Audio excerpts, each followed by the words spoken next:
Forward တို့ကအတိတ်ဘဝမှာအတော်ဆုံးနဲ့အထင်ရှားဆုံးဖြစ်ခဲ့တဲ့နတ်ဆိုးရှင်ဖြစ်ခဲ့ပေမဲ့အနာဂတ်မှာတော့ဗာမုတ်တဲ့တာမန်လူသားဖြစ်ဝင်စားသွားခဲ့ပါတယ်။ဒါပေမဲ့အရင်ဘဝနတ်ဆိုးဆွမ်းရည်ကုန်ပါလာခဲ့တာကြောင့်အချိန်တို့အတွင်းမှာပဲတလောကလုံးမှာအတော်ဆုံးမော်စရာဖြစ်လာခဲ့ပေမဲ့တငယ်ချင်းဖွဲ့တဲ့အရေးချင်းကတော့ပြောင်းလဲမသွားပါဘူး။အတိတ်မှာခလလတငယ်ချင်းမလေးနဲ့ဘာမှမပါအသေးခင်တည်သွားတဲ့အခါမှာတော့နတ်ဆိုးရှင်လည်းထောင်စွမ်းနေခုန်ချပြီးတော့လူပြိုအဖြစ်အသေးခံမှုဆုံးဖြတ်လိုက်ပါတယ်။ဒီလိုနဲ့အနာဂတ်ကာလမှာတောရအတွင်းကတာမန်မိသားစုတစ်ခုမှ MDO အဖြစ်ပြန်ဝင်စားခဲ့တာပါ။လက်ရှိမှာတော့ဆယ်နှစ်မြောက်မွေးနေ့ပွဲကိုသူ့ရဲ့မိဘအသစ်တင်နဲ့တူကျင်းပနေကြတာကိုတွေ့ရမှာပါဒီလောကမှာပြန်ဝင်စားလာပြီးတဲ့ကဒီကဘာထဲမှာရှိတဲ့မော်ပညာအကြောင်းသူစူးစမ်းလေ့လာပြီးအတော်ဆုံးတိုင်းပညာရှင်ဖြစ်အောင်လဲစတိုက်လေ့ကျင့်လာခဲ့ပါတယ်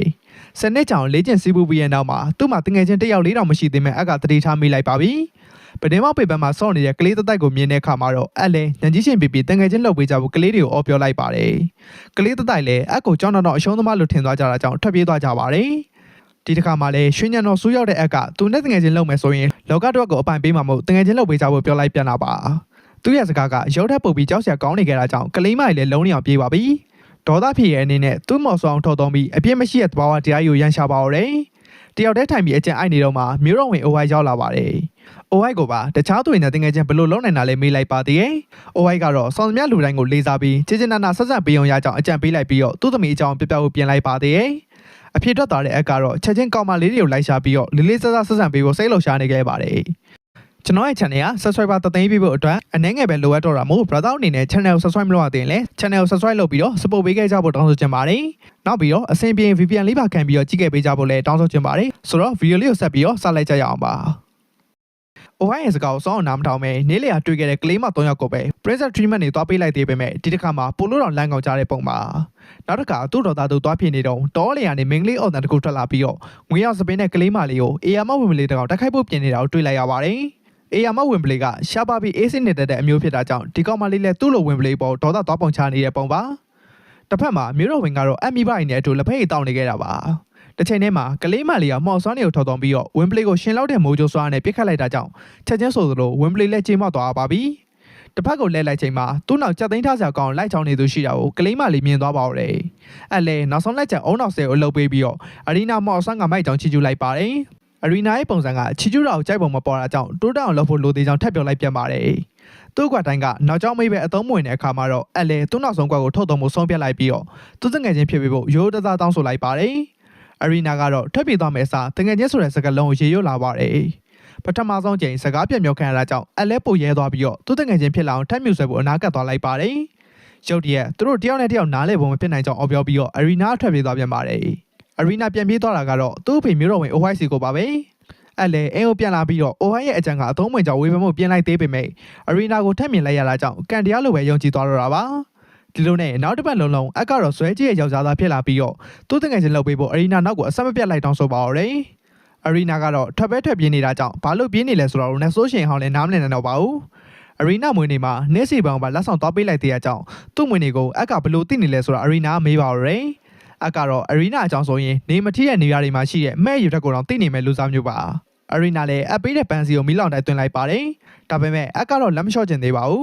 းတညမှာအရီနာတယောက်ဝဝွန်တကောင်မော်ဆန်နဲ့လက်စစ်ရှော့တိုက်နေပြန်ပါတယ်သူ့ကိုအဆောင်ကြည့်နေတာကိုလည်းသတိထားမိလိုက်ပါတယ်လဲအရီနာကိုအိမ်ပြန်လိုက်ဖို့ပေးဖို့စောင့်နေတာဖြစ်ကြောင်းရှင်းပြလိုက်ပါတယ်အရီနာကတော့ကြောက်စက်ကောင်းတဲ့လူကိုမြင်ပြေးရမယ်ဆိုတော့ကောင်းကောင်းကြီးနားလည်ပြီးသားပါဆွဲကြည့်တဲ့အက်ကလည်းအနောက်ကနေတက်ချက်မကွာလိုက်ပြီးတော့အရီနာကလားနဲ့တူကြောင်းလားထက်တောင်ပို့လာသေးကြောင်းမြတ်ပြန်ပါတယ်အရီနာထပ်ပြေးသွားပြပေမဲ့သူကတော့ဘယ်တော့မှလက်မလျှော့လို့ပဲအကတွေးတောနေခဲ့တာပါအိမ်ပြောင်းတဲ့အခါမှာအတယောက်သူ့ခန်းထဲဝင်ပြီးတော့စိုက်ကိုပတ်ဆန်ဆန်အလုပ်တွေကိုလုပ်နေပြန်ပါတယ်စားထဲမှတ်ထားသလိုတချင်းဆိုတာကြပြရွတ်တာတွေကလည်းအလုံးမဖြစ်ပါဘူးအလုံးမဖြစ်တာကတော့အတိတ်ဘက်မှာလည်းမဖြစ်ခဲ့တာကြောင့်ဘာလို့လဲဆိုတာသိချင်နေမိပါသေးရဲ့သူ့အိတ်ဖို့ပြင်နေတော့မှပဲရွာတွေကအော်တန်တွေကိုကြားလိုက်ရပါတယ်ရွာတွေကိုမဲစာတုတ်ကကျူးကျော်လာခဲ့တာပါသူနဲ့တငယ်ချင်းဖြစ်ဖို့ညင်းခဲ့တဲ့ကလေးမတတိုက်နောက်ကိုမဲစာလိုက်နေတာကိုလည်းမြင်လိုက်ရပါတယ်သူ့ကိုညင်းခဲ့တဲ့အတွက်တက်တယ်လို့တော့ထင်မိလိုက်ပါသေးရဲ့သူ့ဖေချားဝင်လိုက်ပြီးတော့မဲစာတွေကိုတက်ခတ်လိုက်ပါတယ်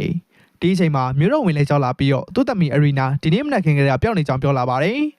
်ဒါအောင်ကြားတဲ့အခါမှာသူ့လို့ရက်တွေကြောင့်အရီနာရှော့ပြေးနေရတဲ့အတွက်သူ့ပြင်မဲ့အကတိသွားပါတယ်အရီနာကိုပြန်ရှာပေးဖို့ကတိပေးပြီးတော့မိုးဝပြန်ထွက်သွားတဲ့အကြောင်းအဖေနှစ်ယောက်လည်းပါဇက်အဟောင်းသားကြံခဲ့ရပါတယ်တောလေမှာတော့အရီနာကိုအရက်လေးပါအနေမင်းစားတွေဝိုင်းထားပါတယ်သူတို့ကိုရှင်ချနိုင်မယ်လို့ထင်နေတဲ့အရီနာကိုလောက်ပြောနေလိုက်ကြပါသေးတယ် အရီနာလည်းသူ့မှာမျောလင်းချက်မရှိတော့တတိထားမိပါတယ်သူတငယ်ချင်းတွေကိုအော်ခေါ်တော့မှလာလို့မင်းစာဘက်ကမေးလာပေမဲ့သူ့မှာအော်ခေါ်စရာတငယ်ချင်းတောင်မရှိပါဘူးသူကြောင့်ဘုသူမြတ်လူတိုင်းသူ့ကိုကြောက်စရာကောင်းကြောင်းပြောပြီးအနိုင်ကျစ်ဖယ်ကျင်ခဲ့တာတွေကိုအမှတ်ရသွားပါတယ်အရီနာလည်းအရှုံးပေးဖို့ဆုံးဖြတ်လိုက်ပြီးတော့လက်နက်ချလိုက်ပါပြီအရီနာကိုအပြတ်ရှင်းမှုအတွက်မင်းစာတွေပြေးဝင်လာချိန်မှာအရီနာလည်းကုညီပေးဖို့အော်ဟင်းမိလိုက်ပါတော့တယ်အရီနာရဲ့နောက်ကိုကတ်လာတဲ့မင်းစာတွေကိုစွန့်ရင်တကူကရိုက်ခတ်လာပြီးတဲ့နောက်မှာအလဲပေါ်ထွက်လာခဲ့ပါတယ်သူ့ကိုကယ်ရတဲ့အကြောင်းရင်းကိုအရီနာကဆက်ဆက်ဆုပ်ဆုပ်မေးလိုက်ပါသေးတယ်အလဲအားလုံးသိမ်းမရှိတဲ့မင်းစာတွေရဲ့လက်ကအရီနာကိုကယ်ပေးခြင်းလို့ဖြစ်ကြောင်းပြောပြလိုက်ပါတယ်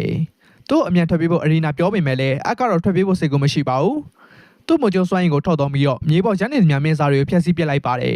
်မင်းစာခေါင်းဆောင်ကိုလည်းအသက်ဆက်ရှင်လို့လင်းထွက်ပြေးဖို့တတိပေးလိုက်သေးတာပါတခြားမင်းစာအသေးစားတွေကသူ့ကိုတိုက်ခိုက်ဖို့ပြေးဝင်လာပေမဲ့သူ့အကြည့်တစ်ချက်အောက်မှာပဲလေထဲမှာပေါက်ကွဲဝင်ကြပါတယ်ခေါင်းဆောင်လည်းသူ့ဘလို့ပြဿနာအိုးနဲ့တိုးနေလဲဆိုတာသဘောပေါက်သွားပါပြီအဘက်ကနောက်တစ်ချိန်စိုက်ကြည့်လာတဲ့ကြောက်လန့်တကြားထွက်ပြေးပါတော့တယ်အကတော့အလွန်ပိတ်ပဲနဲ့သူ့ဆောင်ပြချက်အတွက်နောက်တရဖို့ပြောပြီးတော့ဖောက်ခွဲပစ်လိုက်ပါတယ်အဲဒီနောက်အရီနာနာကတ်သွားလိုက်ပြီးတော့အဆင်ပြေမေးလိုက်ပါတယ်အရီနာကတော့အမြဲတမ်းတည်ချင်နေတဲ့သူ့ကိုမှကယ်ရတဲ့အကြောင်းရင်းကိုမေးလိုက်ပါတယ်တခြားလုံးအထီးကျန်ပြီးတော့တင်းခွက်တစ်ယောက်ဖြစ်နေရတာကြောင့်အရီနာလည်းနာကျင်ဝမ်းနဲ့နေခဲ့ရတာပါသူကိုယ်တိုင်လည်းအထီးကျန်ပြီးတော့တင်းခွက်တစ်ယောက်ဖြစ်ရတဲ့ခံစားချက်ကိုနားလည်ကြောင်းရှင်းပြပြီးတော့ဘယ်တော့မှတငယ်ချင်းဖြစ်သူအပေါ်သစ္စာဖောက်မှာမဟုတ်ကြောင်းအကခတိပေးလိုက်ပါတယ်အထိတ်မှာတော့ကသူ့ရဲ့အကောင်းဆုံးတငယ်ချင်းကိုမှအကသစ္စာဖောက်ခဲ့မိတာပါဒါကြောင့်လက်ရှိပေါ်မှာအရီနာနဲ့တော့တပွားစာတငယ်ချင်းဖြစ်သွားခြင်းပါတယ်အရီနာလည်းသူ့လိုအပ်ချက်တွေကိုထုတ်ပြောဖို့ပြင်လိုက်သေးပေမဲ့တွန့်ဆုတ်နေခဲ့ပါတယ်အကိုလည်းအမြဲတမ်းသူ့တငယ်ချင်းဖြစ်ပေးဖို့နဲ့ဘယ်တော့မှသစ္စာမဖောက်ဖို့ဂတိပေးဖို့ပြောလိုက်ပါသေးတယ်အဲ့လည်းနဆိုးရှင်ဘာဘတ်တို့နာမည်နဲ့ချိန်ပြီးဂတိတည်လိုက်တာကြောင့်အရီနာလည်းလက်ခံလိုက်ပါတော့တယ်နေ့နှဲငယ်ကြာမှအရီနာတယောက်အခန်းထဲဝင်လာပြီးတော့အကိုနှုတ်ပါတော့တယ်အဲ့လည်းသူနို့ချင်းသူ့ခန်းထဲရောက်နေတဲ့အရီနာကိုယောက်ျားလေးခန်းထဲဝင်ချင်တဲ့ဝင်လို့မရကြောင်းပြောလိုက်ပါတယ်အရီနာကတော့အဲ့စကားကိုစောင်းအောင်နားမထောင်ပါဘူးအဲ့ဒီစားသူတို့တို့မော်ကျောင်းထဲကိုဝင်ခဲ့ကြဖို့မဲဆွဲလာပါတယ်ဒီလိုနဲ့အထွန်းညောက်သားမော်ကျောင်းတော်ကျောင်းနဲ့တွားသိကြပါတယ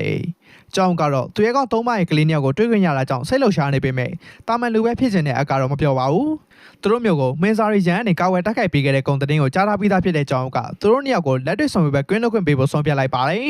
အဲ့တို့လည်းသဘောတူလိုက်ကြပါတယ်ရေးပြီးဆောင်ရွက်ပြီးရဲ့နောက်မှာသူတို့အမတ်တွေကိုတွားကြည့်ကြပါပြီအရီနာကတော့နာမည်စင်းထိတ်ဆုံးမှာပါနေပေမဲ့သူ့နာမည်ကိုတော့မျက်နှာပြင်တစ်ခုလုံးမှာရှာမရပါဘူး။တေချာရှာကြည့်လိုက်တဲ့အခါမှာတော့နာမည်စင်းအောင်ဆုံးမှာသူ့နာမည်ကိုရှာတွေ့လိုက်ပေမဲ့သူ့အမတ်ကဘယ်ဥတော်မကွဲပါဘူး။တုံညာနဲ့အောင်ပေးထားတာကြောင့်တယောက်ယောက်သူ့ကိုလောင်ပြဖို့ကြိုးစားနေပြီလို့သူကတွက်မိလိုက်ပါတယ်။သူတို့နောက်ကနေကြောင်းပေါ်လာပြီးတော့နှစ်ယောက်စလုံးကိုဂုဏ်ပြုလိုက်ပါတယ်။ဒါအပြင်အဖေတွေကလည်းညံကြီးရှင်တယောက်အဖေတဲ့တာလွန်နေခဲ့ပေမဲ့ခက်တဲ့နေပညာအကြတော့အဖေတွေကမမှန်တာကြောင့်အမတ်မြတ်ကြောင့်ရှင်းပြလာတာပါ။တခြားကျောင်းသားတွေကိုလည်းအကိုအတူယူကြဖို့နဲ့သူမိဘတွေကနဂါကိုတိုက်ခိုက်ခဲ့ကြတဲ့နာမည်ကြီးသူရဲကောင်းတွေဖြစ်ကြောင်းထုတ်ပြောလိုက်ပြန်ပါတယ်။အဲ့ရဲ့တာမန်လူဖြစ်ခြင်းတဲ့အိမ်မက်တွေကတော့လုံးဝပြပြသွားပါပြီ။ဒီဖြစ်ပျက်ကိုမင်္ဂလိတယောက်ကစောင့်ကြည့်နေကြတာကိုလည်းတွေ့ရမှာပါ။အရီနာနဲ့တူထွက်လာချိန်မှာသူမိဘတွေသူရဲကောင်းဆိုတာကိုသူတယောက်တည်းမသိရတဲ့အကြောင်းရင်းကိုတွေးပြီးတော့အကမယုံနိုင်ဖြစ်နေရပါတယ်။အရီနာကတော့သူနဲ့တူထက်ရှိနေတာကြောင့်ပြောနေခဲ့ပါတယ်။သူတို့ခန်းထဲကိုရောက်တဲ့အခါမှာတော့အတန်းမော်တိုင်းကသူတို့နဲ့တငယ်ချင်းဖွဲ့ချင်နေခဲ့ကြတာပါ။ဖျက်ချောက်ဆက်ကောင်ဖြစ်ခွင့်မရတဲ့အပေါ်မကျေနပ်ပေမဲ့လည်းတငယ်ချင်းတွေရနိုင်သေးတာကိုတော့အလဲဝမ်းသာမိပါသေးတယ်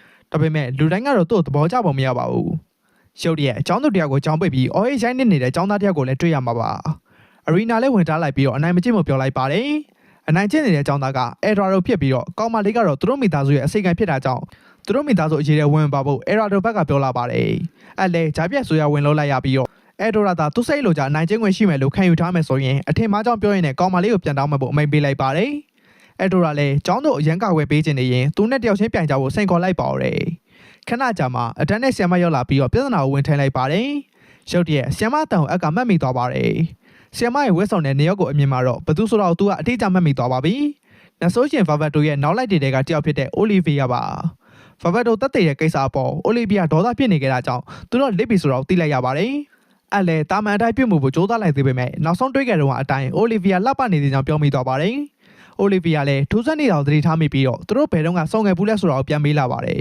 ။အဲ့ထွက်ပေါက်ရှာနေတော့မှပဲအိုလီဗီယာကသူတို့ပြန်မေးကိုခွင့်ပြုပေးလာပြီးတော့အဆွမ်းကိုပြောလိုက်ပါတယ်။ကွင်းမြက်လေရောက်သွားချိန်မှာအိုလီဗီယာသူ့တယောက်မှန်ကိုသိမသွားအောင်ဘယ်လိုတက်ခတ်ရမလဲဆိုတော့တွေးတောနေခဲ့ရပါတယ်။အဲရာတိုကတော့သူ့ကိုခဏနာကဲ့ရဲ့ဖို့ပဲစူးစမ်းနေပြီးတော့မော်ဆော်မိုင်းတစ်ခုကိုစင်ခေါ်လိုက်ပါတယ်။မော်ဆော်ရင်ထလာပြီး SC ကိုတက်တက်ပြေးဝင်လာပေမဲ့အကတော့တခြားတော့အထိနာမသွားပါဘူး။မော်တိုင်းကိုစင်ခေါ်လိုက်ပြီးတော့သူတို့အားလုံးရှိသူ့ဆွမ်းကိုထုတ်ကြွလိုက်ပါသေးတယ်။အဲရာတိုလည်းသူ့တက်ကွက်ကိုခုခံနိုင်တဲ့အပေါ်ချီးကျူးလိုက်ပြီးတော့အစောပိုင်းကသူ့ကိုနှိမ်ခဲ့တာတွေကိုရုပ်သိမ်းကြောင်းပြောလိုက်ပါတယ်။အကတော့သူကတော်နေတာထက်အဲဒိုရာတက်ကွက်ကအမိုက်ဆန်နေတာဖြစ်ကြောင်းပြန်ပြီးတော့ခြေပလိုက်ပါတယ်။အဲရာတိုလည်းဒေါသဖြစ်သွားပြီးတော့မီလုံးကိုစင်ခေါ်ရင်းနဲ့အကိုတက်ခိုက်ပါတော့တယ်။ ဒီတစ်ခါမှာတော့အဘက်ကမော်ကန်ရန်နဲ့ကားလိုက်တာကြောင့်အဲရာတိုရှေ့ရသွားပြီးသူ့မိတော့ကဘလို့လို့ပြက်ပြက်သွားတယ်ဆိုတော့သိချင်သွားပါတယ်အဲ့လေမော်မီတော့မဟုတ်ပဲတာမန်မီတတပဲရှိတာကြောင့်မော်မီတော့ဆိုရဲဆိုလိုရင်းကိုနားမလဲပါဘူးတစ်ဖက်ကကြည့်ကောင်နာမည်တူတွေပေးထားမှသတိထားမိလိုက်တော့မ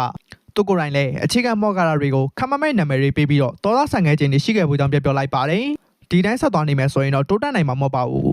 အဲ့ရဲ့လောင်ပြောင်းနေသလိုခံစားရတဲ့စကားတွေကြောင့်အဲရာတို့လည်းဒေါသပေါက်ကွဲလာပြီးတော့မီတော့ပေါင်များစွာနဲ့တက်ခိုက်ပါတော့တယ်အဘက်ကတော့မျက်တောင်တစ်ချက်ခတ်စရာမလိုပဲနဲ့ခုခံပြသွားတာပါကျောင်းသားကြီးလည်းလက်တစ်ချက်မမြောက်ပဲဂီကမီတော့ကိုအကခုခံနိုင်ခဲ့တာကြောင့်အားအသင့်နေကြပါတယ်နောက်တစ်ချိန်ထူးဆန်းနေတော့သတိထားမိလိုက်တဲ့အလဲအခုတက်ခတ်နေသမျှကတာမန်မီတော့တွေပဲဖြစ်နေတာကြောင့်အဲရာတို့အထင်မှားမှုရှင်းပြပါတယ်ဂီကမီတော့ကဘာလဲဆိုတော့သိအောင်ထုတ်သုံးပြလိုက်ပါသေးတယ်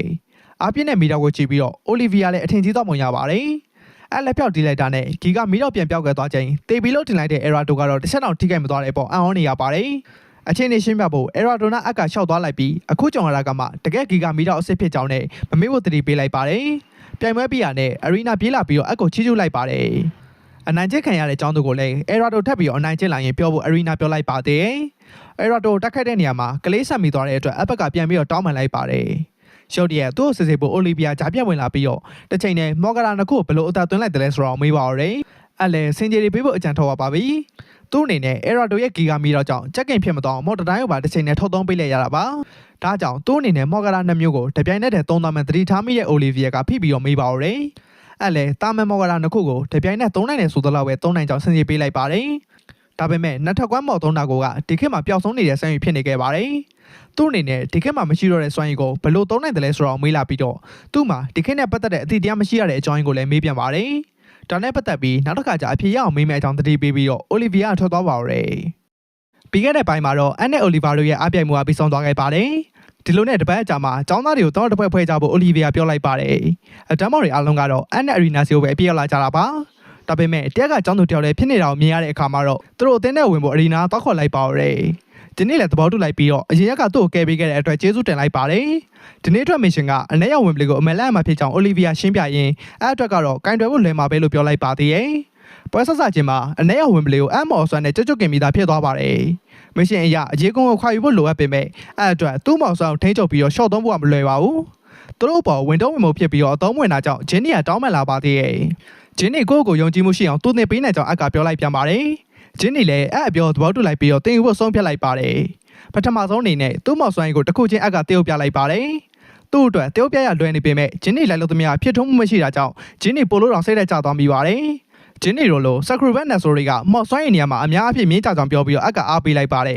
နောက်ထပ်ဝင်းပလီတကောင်ချင်းကက်လာနဲ့အလက်ချောင်းလေးထဲဝစ်လိုက်ပြီးတော့မော်ဆွမ်းကိုဆင်ခေါ်လိုက်ပါတယ်ဝင်းပလီလည်းတိုက်ခိုက်လာတဲ့မော်ဆွမ်းရဲ့အောက်မှာပောက်ကွဲသွားပါပြီအခုပြလိုက်တာကတော့မော်ဆွမ်းကိုအဝေးကနေထိန်းချုပ်နိုင်စေမယ့်အထူးနည်းလမ်းပါဖန်တီးထားသူကသူကိုယ်တိုင်ပဲဖြစ်တာကြောင့်အရီနာတို့ဘုံကွယ်ထားပြီးတော့တောင်းဆိုလိုက်ပါသေးတယ်အရီနာတို့လည်းသူ့အထင်ကြီးသွားကြပါပြီနောက်ထပ်ထပ်ပြမယ့်နီလန်ကိုလည်းအလွယ်မှတ်ထားကြဖို့ပြောလိုက်ပါသေးတယ်ဂျင်းနီလည်းအဲ့နီလန်ကိုတုံးပြီးတော့သူ့လန်ကိုဝင်လာတဲ့ဝင်းပလီကိုဖျက်ဆီးနိုင်သွားပါပြီအဲ့ကိုကလေးတယောက်လိုအားရဝမ်းသာပြေးဖက်ပြီးတော့ကျေးဇူးတင်လိုက်ပါတယ်ဒါအောင်မြင်တဲ့အခါမှာအရီနာလည်းဂျင်းနီကိုလိုက်ပြီးတော့အတူခိုးပါသေးတယ်အတယောက်မိန်းကလေးတယောက်ကြာတတရမနေနိုင်သေးခင်မှာထောင်ချောင်းမိပြီးကျမ်းမြေအပေါက်တဲ့တော့ဘူးပြုတ်ကြကုန်ပါတော့တယ်သူတို့ရောက်နေတာကဝင်းကပါဖြစ်တာကြောင့်အခုသူတို့ထောင်ချောင်းမိသွားတဲ့နေရာကတော့ final boss မင်တိုတိုနီယာမန်အကသဘောပေါက်လိုက်ပါတယ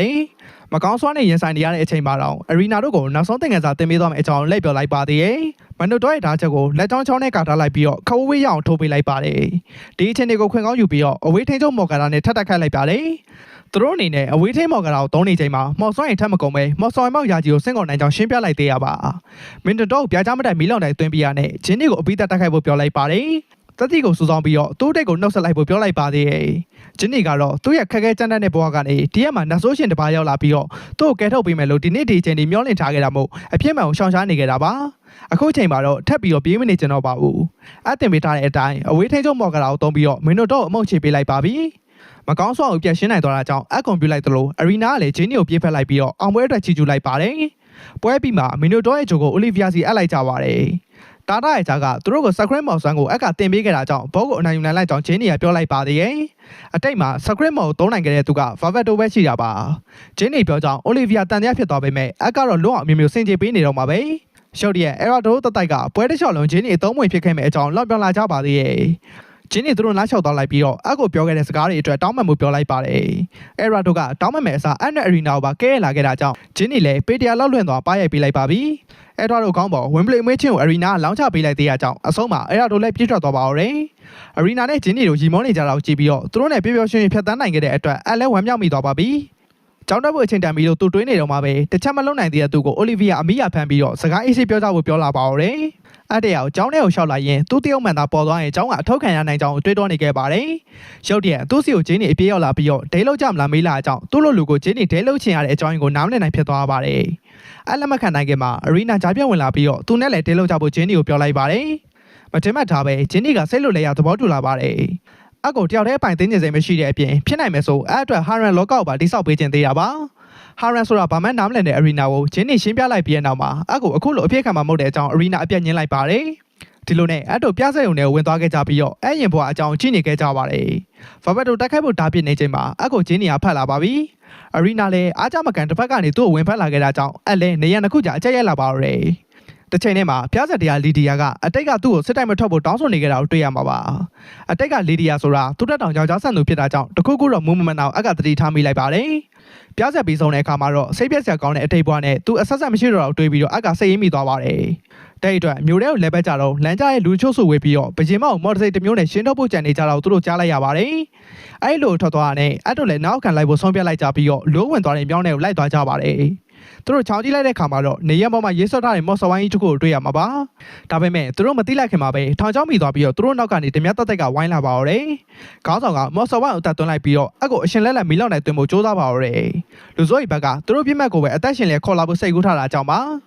အကတော့မိတော့တွေကြားအရှိကိုဆက်လျှောက်သွားလိုက်ပြီးသူ့ဘောသူတို့မော်ဆာတက်ရောက်မှုမရှိကြောင်းပြောလိုက်ပါတယ်။အဲဒီနောက်မှာနေရမောကမော်ဒစိတ်ကိုသူ့မော်ဆာနဲ့ပြစ်ခိုက်ဖျက်ဆီးလိုက်သေးရပါ။သူ့တိုက်ကိုဘယ်သူကမှဝင်ရောက်နှောက်ယှက်လို့မရကြောင်းပြောပြီးရတဲ့မော်ကတာတစ်ခုကိုစင်ကော်ပြီးလူစိုးကိုမိုးကျိုးစာကျွေးလိုက်ပါပြီ။ခေါင်းဆောင်တယောက်ရဲ့အသက်ရှင်လဲကြံခဲ့တာပါ။ခေါင်းဆောင်လည်းရှင်းသမျှမော်ဆောင်ထောက်သွင်းပြီးတော့သူ့ကိုယ်သူနဲ့ဆိုးတကောင်အဖြစ်ပြောင်းလဲလိုက်ပါတယ်။ပြီးရတဲ့မိုးကျိုးမော်နဲ့မျက်နှာကျုပ်ဖျက်ဆီးပြီးတော့ထွက်ပြေးသွားခဲ့တော့တာပါ။လူစိုးနောက်ကနေသူဆက်လိုက်သွားမယ်အကြောင်းအရီနာတို့ပြောပြီးတော့မျက်နှာချက်ပေါ်အကပြန်တက်သွားလိုက်ပါတယ်။နောက်ဆုံးနောက်ကလိုက်ပြီးမီလော့နိုင်သွင်းဖို့ကြိုးစားပါသေးရဲ့။နောက်ဆုံးအပေါက်ကနေလွတ်မြောက်သွားတဲ့မြင်းမြရကလေးချက်ကိုဆွဲပန်းပြီးတော့သူ့ကိုယ်သူကွာကိုကြိုးစားပြန်ပါတယ်။ရှာသားရဲ့အလုံးတွန်းလောက်သွားချိန်မှာအဲ့လေသူကအတော်ဆုံးပေါ်စရာရဲ့တားဖြစ်တာကြောင့်နတ်ဆိုးကိုအနိုင်တိုက်ပေးမယ်အကြောင်းအာမခံလိုက်ပါသေးရဲ့။နတ်ဆိုးလည်းသူ့မှာတစားကန်ရှိသေးကြောင်းတတိပေးလိုက်ပေမဲ့တစားကန်ဆိုတာဗမာလဲလို့အကပြန်ပေးလိုက်ပါတယ်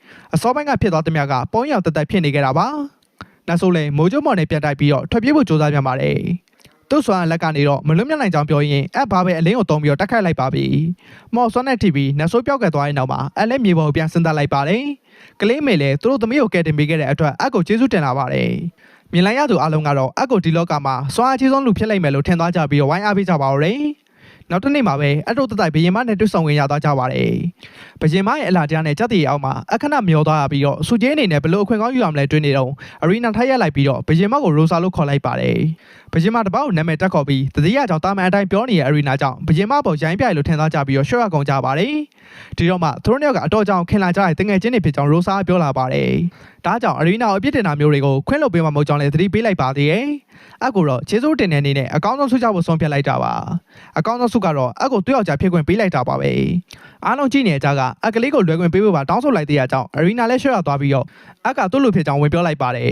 ။ဒီနေ့ကတော့သူတို့ဟာရန်နဲ့နောက်ထပ်မင်းကလေးတယောက်တိုးလာလို့မှမို့စိတ်လှုပ်ရှားနေတဲ့ပုံမှာတင်းရခတ်တဲ့အနဲ့ပြောဆိုရခက်ခဲ့တာကြောင့်အဆုံးမှာသူတို့ပြစ်စကန်မော့စရာအဖြစ်ယာရုတိုးပြီးဖို့ဆုံးဖြတ်လိုက်ပါတယ်။ဒါကလည်းသူ့အတွက်နောက်ကြောင်းအေးနိုင်တော့တာကြောင့်သူ့ကြောင်းပန်းတော်ပဲတိုးပြီးဖို့အကတောင်းဆိုလိုက်ပါတယ်။ဖြစ်ချင်တော့ကိုယ့်ကိုယ်တည်းအများကြီးကြည့်တတ်တဲ့သူ့ရဲ့စိတ်ဓာတ်ကိုဘီယမ်မကပို့သဘောကျသွားခဲ့တာကြောင့်ယာရုကိုရောဗန်နိုင်တိုးမြင့်မှုကိုပါဖြည့်ဆည်းပေးဖို့ဆုံးဖြတ်လိုက်ပါတော့တယ်။တွန်းလွန်းတဲ့သူ့ရဲ့အုံနောက်ကအချင်းတွေပို့ဆောင်လောလိုက်မိပြီဆိုတော့သူကသတိထားမိလိုက်ပါတော့တယ်။တစ်ဖက်မှာမော်ဆာစိတ်ကတော့အကိုအနိုင်ချဖို့အစီအစဉ်ချနေခဲ့ကြပါတယ်။အဲ့အနေနဲ့လောကတစ်ခုလုံးဖြည့်ဆည်းကျင်နေတဲ့မိန်းမနဲ့တော့ရှင်းနိုင်မှာမဟုတ်ဘူးလို့တွက်ထားကြတာပါ။နောက်တနေ့ကျောင်းမှာကျောင်းသူတယောက်အကိုရီးစားစကားလာပြောပေးမယ်ရောက်တိတ်မချောတဲ့မင်းကလေးကိုတော့လက်ခံပေးခြင်းပေါ်မရတဲ့အကညင်းလိုက်ပြီးတော့တငယ်ချင်းစုံနေကြအောင်တွန်းပို့လိုက်ပါသေးတယ်။အဲ့လိုပြုံမှန်သတိထားမိသွားတဲ့တစ်ဖက်မင်းကလေးမျက်နှာအစ်စ်ပေါ်လာပြီးတော့အကိုအိပ်ရတဲ့အရင်ဆွဲသွင်းမှုကြံပါတော့တယ်။ရုတ်တရက်ကွင်းမြစ်တစ်ခုလုံးဖျက်ဆီးဖို့အသင်းဖြစ်နေတဲ့ပုံစံမျိုးနဲ့အရီနာရောက်လာခြင်းမှာတော့ကျောင်းသူလည်းထွက်ပြေးသွားပါပြီ။သူ့ကိုကူညီပေးခဲ့တဲ့အတွက်ကျေးဇူးတင်မှုပြန်လိုက်သေးပေမဲ့အရီနာကသူ့ကိုလစ်လို့ရှုပ်ပြီးတော့ထွက်သွားခဲ့သေးရပါ။အဲ့လေညောက်တဲ့အထိအရီနာဆေဆိုးအောင်ဘာလုံးမိလိုက်လဲဆိုတာတွေးမြဖြစ်နေခဲ့ပါတယ်။ဒီအချိန်သူ့ခံတဲ့ဂျင်းနီဝင်လာကြောင်းအဲ့တွေကပြတ်သွားပြန်ပါတယ်။သူ့ဝက်ဆောင်အတင်ကိုပြလာတဲ့ဂျင်းနီကိုအကတော့အေးမမိအောင်တတိထားဖို့ပဲမှတ်ချက်ပေးလိုက်သေးတာပါ။ ဒီနောက်ပိုင်းအဲ့နာမည်ကြီးလာတော့သူဝမ်းသာပေမဲ့သူမဟုတ်တဲ့တခြားမိန်းကလေးတယောက်ကအဲ့ရဲ့ပထမဆုံးအချိန်ရသွားမှာတော့မကြိုက်ကြောင်းဂျင်းနီကပြောလာပါတယ်။ဒါကြောင့်အဲ့အနေနဲ့သူ့လိုကြလုံးနိုင်ကြောင်းဂျင်းနီကပြောလာပါတယ်။တစ်ချိန်တည်းမှာအကိုစိတ်ဆိုးပြီးငေါမိတော့တတိထားမိသွားတဲ့အရီနာလည်းသူ့ဗီဒီယိုတွေဖွင့်လိုက်တာကိုတွေ့ရမှာပါ။တစ်ဖက်မှာဂျင်းနီဘာကိုဆိုလိုချင်နေတယ်လဲဆိုတာအကတော့ဒုံဝင်ပြီးတော့နားမလည်နိုင်ပါဘူး။ဂျင်းနီလည်းဆွဲဆောင်တဲ့နတ်ဆိုးမြဝင်းကိုအသုံးချပြီးတော့အကိုမြှုပ်ဆွဲလိုက်တာကြောင့်အတကုံလုံးအကျော်တည်သွားပါပြီ။သူကိုယ်တိုင်လည်းပထမဆုံးချိန်ဖြစ်ပေမဲ့စိတ်မူဖို့ဂျင်းနီပြောလိုက်တော့မှပဲအရီနာအခန်းထဲကိုဝင်ချလာပါဦးရယ်။သူတို့နှစ်ယောက်ချင်းတွေကိုမြင်တာနဲ့အရီနာအော်ပြီးတော့အကိုလည်းအဆမပြတ်ပြစ်ပေါက်ပါတယ်။အဲ့ရဲ့လက်ကျန်အုံနောက်ဆဲတွေကိုပါဖျက်ဆီးမိလောက်တောင်းချမ်းပြရနေငိုပါဦးရယ်။ဒီခါမှာဂျင်းနီဝင်တားလိုက်ပြီးတော့ကလေးဆက်လွန်လာကြောင့်အတူမုံမတော့ခင်ရက်လိုက်ဖို့ပြောလာပါတယ်။အရီနာလည်းပိုလို့စိတ်ဆိုးသွားပြီးဂျင်းနီကြောင့်ပဲတကြောင်လုံးကမိန်းကလေးတွေအနောက်လိုက်နေကြတာဖြစ်ကြောင်းပြောလိုက်ပါသေးတယ်။ဂျင်းနီရဲ့အပြုတ်မှုတွေကိုသိမခံနိုင်တော့တာကြောင့်ဂျင်းနီကိုအသေးရိုက်မဲ့အကြောင်းမှာချင်းချောက်လိုက်သေးပေမဲ့ဂျင်းနီကတော့အာရဝန်တာလက်ခံလာပါတယ်။ဒီအခါမှာအကပဲနှစ်ယောက်စလုံးကိုပါဇက်ပိတ်ပြီးတော့သူ့ရှိဒူထောက်ဖို့အမိန့်ပေးလိုက်တာပါ။နှစ်ယောက်သားဒူထောက်ပြန်နဲ့ချင်းချင်းတောင်းမဲ့စကားပြောလိုက်ကြဖို့အကပြောလိုက်ပါတယ်။အရီနာတို့ချင်းချင်းတောင်းမှန်ပြီးတော့လက်ဆွဲနှုတ်ဆက်ကနေမှာပဲပမောက်ကဂျက်စီကရောက်လာပြီးတော့ရတန်းရက်လိုက်ကြဖို့ဝင်ပြောပြန်ပါတယ်။မကြခင်ကျင်းမမဲ့တက်ခိုက်ပြောင်းမဲ့အကြောင်းရှင်းပြပြီးသူတို့နှစ်ယောက်ကိုဝင်ပြိုင်ကြဖို့အကြံပေးလိုက်ပါတယ်။သူတို့သာထိတ်ဆုံးနေရာကိုရောက်နိုင်မယ်ဆိုရင်အကိုကျောင်းရဲ့ဆရာအဖြစ်ခန့်အပ်ပေးမှာပါအကိုတိုင်းအောင်ဂျက်စီကာဘာပြောလိုက်လဲဆိုတာနားမလဲပါဘူးကျောင်းကအကိုဆရာလှုပ်စေခြင်းကြောင့်ဂျက်စီကာရှင်းပြလိုက်ပါပြီအရီနာတို့စိတ်ဝင်စားကြောင်းငြင်းဖို့လုပ်နေတော့မှာပဲကျောင်းဆရာအသစ်တွေကိုအရန်မိုက်တဲ့ဝစ်စုံဝစ်ခိုင်းမှာဖြစ်တာကြောင့်မမြင်ချင်လားလို့ဂျက်စီကာမေးလိုက်ပြန်ပါတယ်အရီနာကိုလည်းချက်ချင်းသဘောတူလိုက်ကြပြီးတော့အကိုဝစ်စုံနဲ့မြင်ရဖို့အတွက်အချင်းချင်းအမောက်ချေဖို့ပါဆုံးပြလိုက်ကြပါသေးတယ်ပြန်မဲခွင့်နဲ့ရောက်တဲ့ခါမှာတော့အိုဟိုင်းနဲ့သူမိဘနှစ်ယောက်စလုံးကိုဒိုင်းနေအဖြစ်မြင်လိုက်ရပါတယ်ဒါပေမဲ့အတီကစိတ်ညစ်ရတာကတော့သူ့ဘေလာထိုင်နေတဲ့အိုလီဗီယာကြောင့်ပါပဲအရီနာအလဲရောက်တာနဲ့သူဆရာမဖြစ်ရအောင်အရီနာရှုံးဖို့ဆူတောင်းပါတော့တယ်ပြိုင်မဲစာနဲ့အရီနာပြိုင်မဲကမီလုံးမော်နဲ့ပြက်ခတ်တက်ခိုက်လာတဲ့အကြောင်းမနှဲချောင်ချလိုက်ရပါတယ်သူချမ်းမြင့်မော်လဲကျသွားချိန်မှာသူ့အတွက်ဆူတောင်းပေးနေတဲ့အကူအရီနာမြင်သွားပါပြီအရီနာလည်းယုံကြည်ချက်ပိုရှိသွားပြီးတော့အတင်ပေးထားတဲ့စခရစ်မော်ကတော့ထုတ်သွင်းလိုက်ပါပြီပြိုင်ဘက်ကိုမော်ဆွိုင်းချညက်ပြီးတော့ပြိုင်ဘက်စွမ်းရင်ကုန်သွားအထိတက်ခိုက်လိုက်ပါတယ်ဒီလိုနဲ့ခဏအတွင်းအနိုင်ရသွားပြီးတော့သူနိုင်ပြီဖြစ်ကြောင်းအကူလန့်အောင်ပြောလိုက်သေးရပါသူနေရာသူပြန်သွားချိန်မှာသူကောင်းလောက်ခဲ့ကြောင်းဂျင်းနီကချီးကျူးလာပါသေးတယ်အရီနာလည်းဖိုင်နယ်ပွဲမှာဂျင်းနီကိုမျှော်နေမဲ့အကြောင်းပြောလိုက်ပါတယ်ဒီလိုနဲ့ပြိုင်ပွဲကိုရှေ့ဆက်ကြပြီးတော့အရီနာကိုဂျင်းနီပါသူတို့ပြန်မှန်မှန်မြောက်အနိုင်ရနေခဲ့ကြတာပါတိတ်မကြလိုက်ခင်မှာပဲနှစ်ယောက်သားဖိုင်နယ်ပွဲကိုတက်သွားပါပြီငငယ်တဲ့ကအရီနာကြော်ဖြတ်လာတဲ့အခက်အခဲတွေကိုအမတ်ရသွားတဲ့အိုဟိုက်ကတော့သူ့သမီးကိုအားပေးမဲ့အစားတိတ်ဆိတ်ပဲထိုင်ကြည့်နေခဲ့တာပါဖိုင်နယ်ပွဲစတင်ချိန်မှာပဲတခုခုမူမန်တော့အကသတိထားမိလိုက်ပါပြီပြန်ပွဲစပြီဆိုတာနဲ့ပွဲကြီးစင်ပေါ်ကထူးဆန်းတဲ့လူတယောက်ထိုက်ရလာပြီးတော့အတောင်မနဲ့နတ်ဆိုးပြည့်အသွင်ပြောင်းသွားပါတယ်နောက်ထပ်နတ်ဆိုးကြီးလည်းပေါထွက်လာခဲ့ကြပြီးတော့ပြန်ပွဲကမှာတက်စင်တာတဲ့ပုံးတွေလည်းပေါက်ကွဲစားပြုလာပါတယ်ဂျင်းနီတို့လည်းနတ်ဆိုးတွေကိုခုခံတိုက်ခိုက်ကြရပါတော့တယ်ဂျင်းနီကိုနတ်ဆိုးတို့ကအနီးကတိုက်ခိုက်လာချိန်မှာဂျင်းနီလည်းကောင်းကောင်းမခုခံနိုင်တော့ဘဲနဲ့လဲကျသွားပါတယ်အရီနာနတ်ဆိုးကိုပြစ်ခတ်လိုက်ပြီးတော့ဂျင်းနီကိုကူညီဖို့ပြင်လိုက်ပါတယ်ဂျင်းနီလက်ကိုသူဆွဲလိုက်ချိန်မှာပဲမြေပြင်ပေါ်ကိုအလင်းနဲ့တစ်ခုရိုက်ခတ်လာပြီးတော့အေယာမရွှွန်းလူသားတစ်ကောင်ဖြစ်တည်လာပါတော့တယ်အရီနာတို့ကရှင်းသမျှမော်ဆွိုင်းတွေကိုတုံးပြီးတော့ခုခံတက်ခိုက်နေပေမဲ့ရွှွန်းလူသားကနည်းနည်းလေးတောင်တွန်းလို့မသွားပါဘူးသူတို့နောက်ကလာချိန်မှာအိုဝိုင်းရောက်လာပြီးတော့ကောက်ဝဲပေးလိုက်ပါတယ်လေစင်နှမောင်းတစ်ခုဆင်ကော်ပြီးတော့ရွှွန်းလူသားကိုလေပေါ်မြောက်တင်လိုက်ပြီးတဲ့နောက်မှာနောက်တစ်ချိန်မြေပေါ်ပြန်ပြီးတော့ပြစ်ချလိုက်ပါတယ်ပြီးရနဲ့သူ့မော်ဆောင်မြင့်တင်လိုက်ပြီးရွှွန်းလူသားကိုအစစ်စိတ်မှခွဲပစ်လိုက်ပါတယ်အရီနာလည်းသူ့ဖေဆွမ်းအကြည့်ပုံကြောင့်ဂုံယူပြီးတော့ဝမ်းသာနေပါတော့တယ်တစ်ဖက်ကဂျက်စီကာကတော့အားလုံးသူစီစဉ်ထားတဲ့အတိုင်းဖြစ်လာတော့ဝမ်းသာနေခဲ့တာပါအရီနာအဖေကိုလည်းနောက်ကျောဘက်ကနေလက်နဲ့ထိုးပေါက်ပစ်လိုက်ပါတယ်အရီနာတို့နားမနဲ့နိုင်ဖြစ်သွားချိန်မှာဆီယာမဂျက်စီကာလည်းသူ့ရဲ့တရုတ်မန်ကဘရင်အဲလီဖြစ်ကြောင်းထုတ်ပေါ်လာပါတယ်အရီနာကိုဖမ်းနိုင်ဖို့တသက်အားလုံးကိုဂျက်စီထားခဲ့တာပါဒီနေ့လည်းအရီနာထွက်ပြေးနိုင်အောင်အချိန်ဆွဲပေးဖို့အတွက်အဲဆက်ကိုတိုက်ခိုက်ပါတော့တယ်ဂျင်းနီကိုအဲဆက်မော်နဲ့ရိုက်ထုတ်လိုက်ပြီးတော့ရှင်းပြဖို့ပြင်နေတော့မှပဲအရီနာကိုဝင်တာလိုက်ပါတယ်အဲဆက်လည်းသူ့ကိုဖမ်းကြောက်ထားတဲ့အရီနာကိုရိုက်ချလိုက်သေးပေမဲ့သူ့တငယ်ချင်းကိုထိခိုက်အောင်မလုပ်ဘဲသူ့ကိုခေါ်သွားနိုင်ကြောင်းအရီနာပြန်ပြောလာပါတယ်အဲဆက်လည်းသူ့တောင်မန်တွေကိုထုတ်လိုက်ပြီးတော့အရီနာကိုခေါ်တော့သွားခဲ့တော့တာပါပြီးခဲ့တဲ့ဘိုင်းမှာတော့အဲဆက်လည်းသူ့ရဲ့အတောင်မန်တွေကိုထုတ်လိုက်ပြီးတော့အရီနာကိုခေါ်တော့သွားခဲ့ပါတယ်အဲဒီနောက်မှာအိုဝိုက်ကိုအမ်မော်ဆန်နဲ့ကူတာပေးနေခဲ့တာကိုတွေ့ရမှာပါသူတတိယလာနဲ့သူ့သမီးကိုငကားပြင်ပြန်ပြီးစောသားကြောင်းပြပြလိုက်ပါတယ်အရီနာကိုသူကိုယ်တိုင်ကဲတင်ပေးမဲ့အကြောင်းအကပြောလိုက်ပါတယ်ဒီလိုနဲ့သူတို့တိုင်းပြည်မှာအတူဝက်ဆုံးသောနေရာဖြစ်တဲ့တော်ဝင်ရန်နာတိုက်စီကိုအိုဝိုက်ခေါ်သွားပေးလိုက်ပါတယ်အထွက်သွားချိန်မှာသူ့သမီးရဲ့လိုအပ်ချက်ကိုအကိုပေးသလိုအဆင်ပြေလားဆိုတာကိုအိုဝိုက်ကိုအဲ့ရဲ့အဖေကမေးလိုက်ပါတယ်အိုဝိုက်လည်းသူ့သမီးတစ်ပေါ်အလုံးလိုအပ်ချက်ကိုတိုးဝက်ဖို့အတွက်ကိုယ့်ကိုအမြဲပိတ်လောင်ထားခဲ့ရကြောင်းပြပြလိုက်ပါတယ်ဒါပေမဲ့အဲ့နဲ့ဆုံပြီးတဲ့နောက်ပိုင်းမှာပြောင်းလဲသွားရပါတယ်ဒီလိုဆိုတော့အမှန်တရားအကင်တွယ်နိုင်ပါမလားဆိုတာအိုဝိုက်လည်းသိချင်မိပါသေးတယ်တစ်ဖက်မှာအရီနာလည်းသူနဲ့တငယ်ချင်းလို့ပေါ်အခတိပေးခဲ့တဲ့အချိန်ကိုပြန်ပြီးတော့မြင်အောင်နေခဲ့ပါတယ်။ဂတိပေးပြီးတဲ့နောက်မှာသူ့လွှဲချက်ကိုမေးလာတဲ့အကြောင်းအရီနာလည်းထုတ်ပြောဖို့ကြိုးစားလိုက်ပါတယ်။ဒါပေမဲ့သူ့ဘက်ဆက်ကအမှန်တရားကိုထုတ်ပြောလိုက်တာနဲ့သူ့ရှိရနေအကပျောက်ကွယ်သွားခဲ့တာပါ။အရီနာတတိယလာချိန်မှာသူ့ကိုမော့ဖန်လုံးနဲ့ဖမ်းချုပ်ထားတာကိုမြင်လိုက်ရပါတယ်။ နဂါးပြေပြန်ရောက်လာပြီးတော့အရီနာတို့မိသားစုသွေးကိုလိုချင်ကြောင်းပြောလာပါတယ်။ဒါအပြင်ပြတ်သုံးချင်းရဲ့မိဘမဲ့ကလေးကိုထုတ်ပြလာပြီးတော့အရီနာရဲ့သွေးနဲ့ဆိုးရုပ်တဲ့နက်ဖျောက်ပြန်သက်သွင်းမဲ့အကြောင်းပြောလာပါတယ်။ဒီလိုနည်းနဲ့အဲဆက်တပွားလုံးမုံတီလာတဲ့ကဘာကြီးကိုဖျက်ဆီးပစ်ဖို့ပါ။သူ့ကိုအလကင်မဲ့အကြောင်းအရီနာယုံကြည်မှုအပြည့်နဲ့အော်ပြောလိုက်ပါသေးတယ်။အဲဆက်လည်းအမှန်တရားကိုသာအသိသွားရင်သူ့ဘက်မှာရှိနေပါမလားလို့ပြန်ပြောလိုက်ပါတယ်။အဲဒီနောက်မှာအရီနာနာအကာရင်ပြောက်ွယ်သွားပြီးတော့အရီနာကိုဆောက်ဖို့မကောင်းစွာပြင်လိုက်ပါတယ်။တစ်ဖက်မှာအလက်အရီနာကိုတွားခဲ့ဖို့အတွက်သူရဲ့ကောင်းဝတ်ဆောင်ဝတ်ဆင်ပြီးသွားပါပြီ။အရီနာကိုတေချာပေါက်ကဲလာပေးမှမို့စိတ်မပူဖို့နဲ့သူတို့ညကြပြန်ရောက်လောက်တာမို့ညစာပြင်ထားဖို့ဂျင်းတွေကိုမှာလိုက်ပါတယ်။ကောင်းကင်မှာပြန်တက်ပြီးရဲ့နောက်မှာသူတို့ပြန်လာတဲ့။အရင်လိုစားလို့ရှိမောကြဖို့ပြောရင်အကထွက်သွားလိုက်ပါပြီ။စက်ကြောင်းကိုထူးဆန်းဆန်းဖြစ်အောင်ပြောင်းချင်နေပုံရတဲ့မကောင်းစွာကအရီနာရှိယွန်းစရာပါဇက်ကိုဖွင့်လိုက်ပြီးတော့လက်တံတစ်ခုထုတ်လာပါတယ်။အရီနာမျက်နှာနာလက်တံမကန့်နိုင်ခင်မှာပဲမကောင်းစွာပေါက်ကွဲထွက်သွားပါပြီ။နဂါအုပ်စုလည်းကောင်းကင်ရှိအောင်လှည့်ကြည့်လိုက်ကြပြီးတော့အကိုတွေ့သွားကြပါတယ်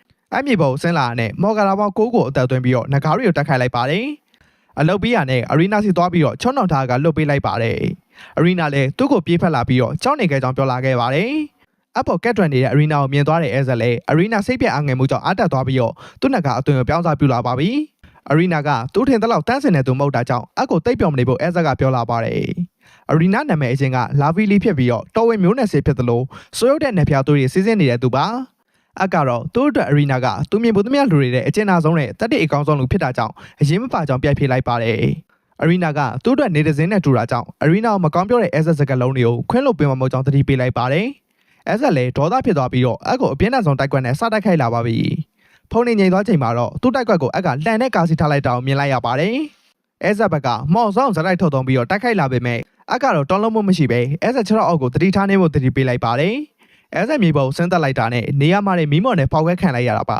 ။မင်းငိမ့်သက်သွားတဲ့အဲဇက်တိတ်ချိန်နေပြီဖြစ်တာကြောင့်သူကိုယ်တိုင်အဲဇက်ကိုဖျက်ဆီးပေးမယ်အကြောင်းခရီးပေးလိုက်ပြီးတော့သူ့လက်နဲ့ကောင်းငင်အထက်ထိအဲဇက်ကိုလွန်သွားအောင်ပစ်ပေးလိုက်ပါတယ်။အကြအလုံးထိခိုက်မှုမရှိပဲပြီးဆောင်သွားတာကြောင့်အရီနာဝမ်းသာသွားပေမဲ့ဒီလောက်နဲ့မပြီးသေးဘူးဆိုတာကိုအကကောင်းကောင်းသိပါတယ်။မကြခင်မှာပဲကောင်းငင်ဘွားနဲ့အဲဇက်ပြန်ပေါ်ထွက်လာပြီးတော့နောက်ဆုံးအဆင့်ထိအသွင်ပြောင်းနိုင်သွားပါပြီ။နောက်တစ်ချိန်တိုက်ခိုက်ဖို့ပြင်ဆင်ပေးရတဲ့ရှီးသမျှမော်စွမ်းတွေကိုမော်မီနဲ့အတူအတိုစီကိုမောက်ထုတ်လိုက်ပါတယ်။အဲ့လေအခုကစပြီးတော့တိုက်ပွဲကိုအရီနာကိုမကြည့်စေချင်ကြောင်းပြောလိုက်ပါတယ်။အကောက်ွယ်ပေါ်နဂါမီကြောက်လာနဲ့အဲ့လေမော်ဂရာတစ်ခုစပြီးတော့အသက်သွင်းပါတော့တယ်။တိတ်မကြလိုက်ခင်မှာပဲမော်စော်ဝိုင်းတစ်ခုပေါက်ထွက်လာပြီးတော့ရွှေအောင်ရုပ်တုတစ်ခုအကဆင့်ခေါ်နိုင်သွားတာပါ။ရုပ်ထုကိုအပွေးဖက်လိုက်တာနဲ့ဝင်ရောက်လာသမျှမော်စွမ်းတွေကိုအကာအကွယ်နဲ့ကာယံထားနိုင်လိုက်ပါတယ်။အဲ့ဆက်လည်းအပတူလဲဆိုတော့သိချင်ပြီးသွားပါတယ်။အကတော့လီဒီယာရုပ်ထုကိုသူနဲ့နောက်ဆုံးတစ်ကြိမ်အတူထက်ကဖို့တောင်းဆိုလိုက်ပြီးတော့ဓာတ်ဖြစ်ပြောင်းလဲပေးလိုက်ပါတယ်။ပြီးရဲ့နောက်မှာကောင်းကင်မော်ပြန်တက်သွားပြီးတော့အဲဆန်နောက်ကိုလိုက်ပါတော့တယ်။အဲဆန်ရဲ့မော်စွမ်းရဲ့တိုက်ခိုက်မှုတွေကိုရှောင်ရှားနေသလိုသူ့စနစ်ကနေသူ့ဘက်ကနေတိုက်ခိုက်နိုင်မဲ့တိုက်ကွက်ကိုတွက်ဆပေးနေပါတယ်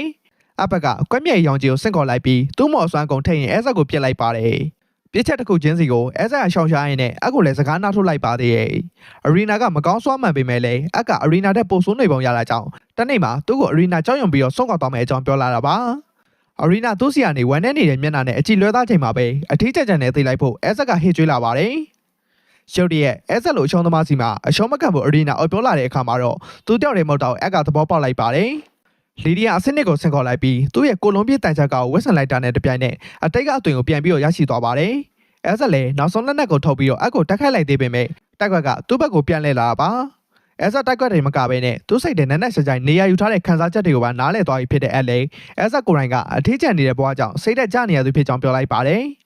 ဒါပေမဲ့ဒီပြဿနာတွေသူ့တငယ်ချင်းကိုဆွဲထည့်တဲ့အတွက်သူခွင့်လို့မပေးနိုင်ပါဘူး။ရောက်ရရက်မှာပဲတေးလိုက်ဖို့ပြောရင်စင်မာကုတ်ကိုအသက်သွင်းပြီးတော့မော်စဝိုင်းတွေကိုပါတောင်လိုပုံနဲ့ထိဖန်တီးလိုက်ပါတယ်။အရွယ်စားချက်ပြီးစွမ်းရင်အပြည့်ဖြည့်ပြီးရနဲ့အက်တီမတ်တွန်0အကွက်ကိုထောက်သွင်းလိုက်ပါတော့တယ်။သူ့ဘက်ကပြစ်ခတ်လိုက်တဲ့မီတောင်နဲ့အက်ဆက်ဘက်ကမော်စွမ်းရင်ထိတိုက်တွေ့သွားပေမဲ့သူ့မီတောင်ကအသာလေးကြော်တက်သွားသလိုအက်ဆက်ကိုရိုက်ခတ်မိသွားပြီးတော့နေရာတစ်ခုလုံးပေါက်ကွဲထွက်သွားပါပြီ။အက်ဆက်ကိုအပြတ်ရှင်းပြရနဲ့အကူအညီပေးခဲ့တဲ့လီဒီယာကိုကျေးဇူးတင်ဖို့အကမမေ့ပါဘူး။တိုက်ပွဲပြီးမှအဲ့အရမ်းမိုက်ကြောင့်အရီနာချီချိုးမဆုံးဖြစ်နေပါတော့တယ်။ဒီကိစ္စကြီးဖြစ်သွားတော့အရီနာသူ့တငယ်ချင်းလှုပ်ပေးအောင်မလားလို့အကမေးလိုက်ပါတယ်။အရီနာလည်းသူ့တငယ်ချင်းဖြစ်တသက်လုံးရှိနေပေမဲ့အကြောင်းပြတ်ဖြေလိုက်ပါတယ်။အလက်စိတ်အေးသွားပြီးတော့အိမ်ပြန်ဖို့ပြင်လိုက်ပါတယ်။အရီနာကိုယ်တိုင်လည်းသူ့လိုအပ်ချက်ကိုအသိပြီးရတော့သူ့တငယ်ချင်းဖြစ်ချင်နေသေးတာကိုနားလည်သွားပါပြီ။ဒါကြောင့်အနားမှာအတူရှိနိုင်ဖို့အတွက်ပူတမလောင်ကြိုးစားဖို့စိတ်ဆုံးဖြတ်လိုက်ပါတယ်။တနေရာမှာမိန်းကလေးတယောက်မကောင်းစွာတကောင်အပြည့်ရှင်းပြီးတော့သူ့မလီဒီယာကိုကူညီပေးနိုင်တော့မဲ့အတွက်ဝမ်းသာနေကြတာကိုတွေ့ရမှာပါ။ဒါပေမဲ့သူ့ကိုယ်သူအနမ်းခံမိပြီးတဲ့နောက်မှာတော့၃နှစ်လုံးလုံးအကျဉ်းတော်နဲ့လက်ပတ်ပြီးတော့ချင်းလုံးလက်လုံးလုံးမိနေတာတွေကိုသတိထားမိသွားပါတယ်။အကျဉ်းတော်ကိုရီးယားပြန်ထွက်လာချိန်မှာမြင်လိုက်ရတဲ့မျိုးပြအချင်းတွေကြောင့်ရွှေ့ရသွားပြီးတော့လမ်းကြားတစ်ခုတည်းဝင်ပုန်းနေပါတော့တယ်။ 3 နှစ်အတွင်းအရာအလုံးတကယ်ပဲကွာခြားတော့မယုံနိုင်ဖြစ်နေတော့မှထူးဆန်းတဲ့လူတယောက်ပေါ်လာပြီးတော့နှစ်3000ကြာလေးကျင်စနစ်နဲ့ပေါ်ထင်ကြီးမိကြောင်ပြောလာပါတယ်။မိန်းကလေးလည်းသူပြောတာကိုနားမလဲပါဘူး။မျက်နှာဖုံးတက်ထားတဲ့လူကပဲသူချင်းတော်နဲ့တက်ခိုက်နေတဲ့အချိန်ရွေးရှားမှုနဲ့အပြင်ဘက်ကအချိန်ရွေးရှားမှုကမတူကြောင်းရှင်းပြလိုက်ပါတယ်။အခုမှသိတာဆိုပေမဲ့တိတ်ခါကြားချင်ပုံမရတဲ့မိန်းကလေးကတော့တီးတောင်ပဲဟန်လုပ်လိုက်ပါသေးတယ်။ဒဇိန်လူနာကိုတူးလိုက်သွားပြီးတော့သူတို့ရင်းနှီးလို့လားလို့မေးလိုက်ပါတယ်။ဒဇိန်ဖြစ်သူကအရင်ဆုံးတောင်းပန်လာပြီးတော့လီဒီယာနဲ့အတူသူတို့နဲ့ဆိုရှင်ဖာဗက်တိုစီခါစားခဲ့ဖို့ကြောင့်ပြလာပါတယ်။နတ်ဆိုးရှင်ကြောင့်မိန်းကလေးမေးလိုက်တာနဲ့တေးပြီးဖြစ်ကြောင်ပြန်ပြီးတော့ဖြေလိုက်ပါတယ်။ဒါပေမဲ့နတ်ဆိုးရှင်ဝိညာဉ်ကတော့ဒီလောကထဲမှာအဆိုတဲ့လူသားအဖြစ်ပြောင်းဝင်စားတာကြောင့်တိုးတိုးဝဲဝဲပြလိုက်ပါသေးရဲ့။နတ်ဆိုးရှင်တစ်ပါးရဲ့အလောက်တာဝင်တွေကိုပြစ်ပြီးတော့လူသားလောက်တန်ကစားနေမှသိလိုက်ရတဲ့အခါမှာမိန်းကလေးလည်းဒေါသဖြစ်သွားပါတော့တယ်။ပြီးခဲ့တဲ့ဘိုင်းမှာတော့အချင်းတော်ကလွတ်လာတဲ့မိန်းကလေးတယောက်ထွက်ပေါ်လာခဲ့ပါတယ်။တရက်မှာတော့အတူတော်ကိုကြောင်းရုံကန်နဲ့ခေါ်ပြီးတော့သူ့ပဆိုင်ကိုပို့ဖောင်းအောင်လုပ်နိုင်မယ့်အစီအစဉ်တစ်ခုကိုပြနေခဲ့ပါတယ်။အတူအဖွဲ့ကတော့ကြောင်းပြဇက်ကကိုစိတ်ဝင်စားသလားမေးလာခဲ့တာပါ။အရီနာတို့ကတော့အန်နဲ့အတူပြဇက်ကရမယ်ဆိုလို့ကတော့စိတ်ဝင်စားပြီးသားပါ။သူတို့အဖွဲ့ကမှပြဇက်တွေပါဖို့ခေါ်ရတဲ့အကြောင်းရင်းမှန်ကိုကျောင်းကထုတ်ပြောလာပါတယ်။သူတို့ကျောင်းပွဲတော်ဖျက်သိမ်းဖို့ချင်းကြောက်ထားတဲ့စာအုပ်ရထားတာပါ။ဒါကြောင့်အတူကိုပြဇက်တွေဝင်ပါခိုင်းပြီးတော့ကြားရောက်လာမယ့်ပြဿနာကိုဖြေရှင်းခိုင်းဖို့ပါ။ဒါအပြင်အိုလီဗီယာကလည်းတစ်စိတ်တစ်ပိုင်းပါဝင်ပြီးတော့ကူညီပေးသွားအောင်ပါ။ဒါပေမဲ့အိုလီဗီယာကူညီပေးမယ့်အစားတခြားတစ်ခုကိုကြံထားမှအကခံမှန်းမိပါတယ်။ရုတ်တရက်ဆေးဖီရောက်လာပြီးတော့အကိုလာရှာပါတော့တယ်။အဲ့လေဆေးဖီကိုမြင်တာနဲ့သူတို့လိပ်ပြီဆိုတော့တီးလိုက်ရပါပြီ။အိုလီဗီယာရောက်လာပြီးတော့ဆေးဖီကိုစောင်းနဲ့ရိုက်ချလိုက်ပါတယ်။နှစ်3000အတွင်းဆေးဖီရင်းချက်မလာကြောင်းအိုလီဗီယာကဝေဖန်လိုက်ပါသေးရဲ့။အိုလီဗီယာစကားမှန်နေခဲ့တာကြောင့်အလက်ကောင်းညစ်ထောက်ကန်လိုက်မိပါတယ်။ဒါအောင်ဆေးဖီမြင်သွားပြီးတော့အကဖာဗက်တိုဝင်စားသူမှတေးစားသွားပါပြီ။အစီအပြေးရောက်လာပြီးတော့သူ့အမဘာဖြစ်သွားတယ်လဲဆိုတော့ဆေးဖီမေးလိုက်ပါတယ်။အကတော့ဆေးဖီစကားတွေကိုနားမလည်ချင်အောင်စောင့်နေလိုက်သေးတာပါစိတ်ထဲကနေလေသူပြန်ဝင်စားလာတော့ဆေးဖီဘလို့သိသွားလဲဆိုတာတွေးမိနေပါသေးရဲ့ဂျင်းနေလေအကနောက်ဆိုးရှင်ဝင်စားသူဖြစ်နိုင်တာကိုထောက်ခံပါတယ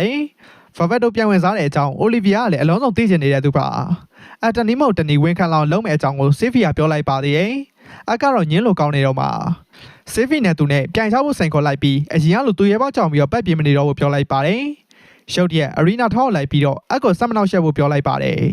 ်အရီနာအပြုတ်မှုကသူ့မောင်အမတ်ရစေတာကြောင့်ဆေးဖီလည်းသူနဲ့တကယ်ချင်းလှုပ်ချဖို့အရီနာကိုတောင်းဆိုလာပါတော့တယ်အရီနာကတော့မလုပ်ပေးနိုင်ကြောင်းပြက်ပြက်တသားငင်းချလိုက်တာပါဆေးဖီလည်းမျောလင်းချက်မဲ့သွားပြီးတော့အရီနာကိုစိန်ခေါ်လိုက်ပါတော့တယ်အရီနာသူ့အတွက်နဲ့တိုက်ခိုက်ပေးနေချိန်မှာသူကတော့အရင်တိုင်းပတ်ပြေးပြီးတော့ကြောက်တူးတုံနေအောင်မလာလို့အကောဆေးဖီကရန်စားလိုက်ပါသေးရဲ့အလက်ဒေါသဖြစ်သွားပေမဲ့ဒါကအိုလီဗီယာလိုချင်နေတဲ့ရားလက်ပဲဆိုတော့သဘောပေါက်လိုက်ပါတယ်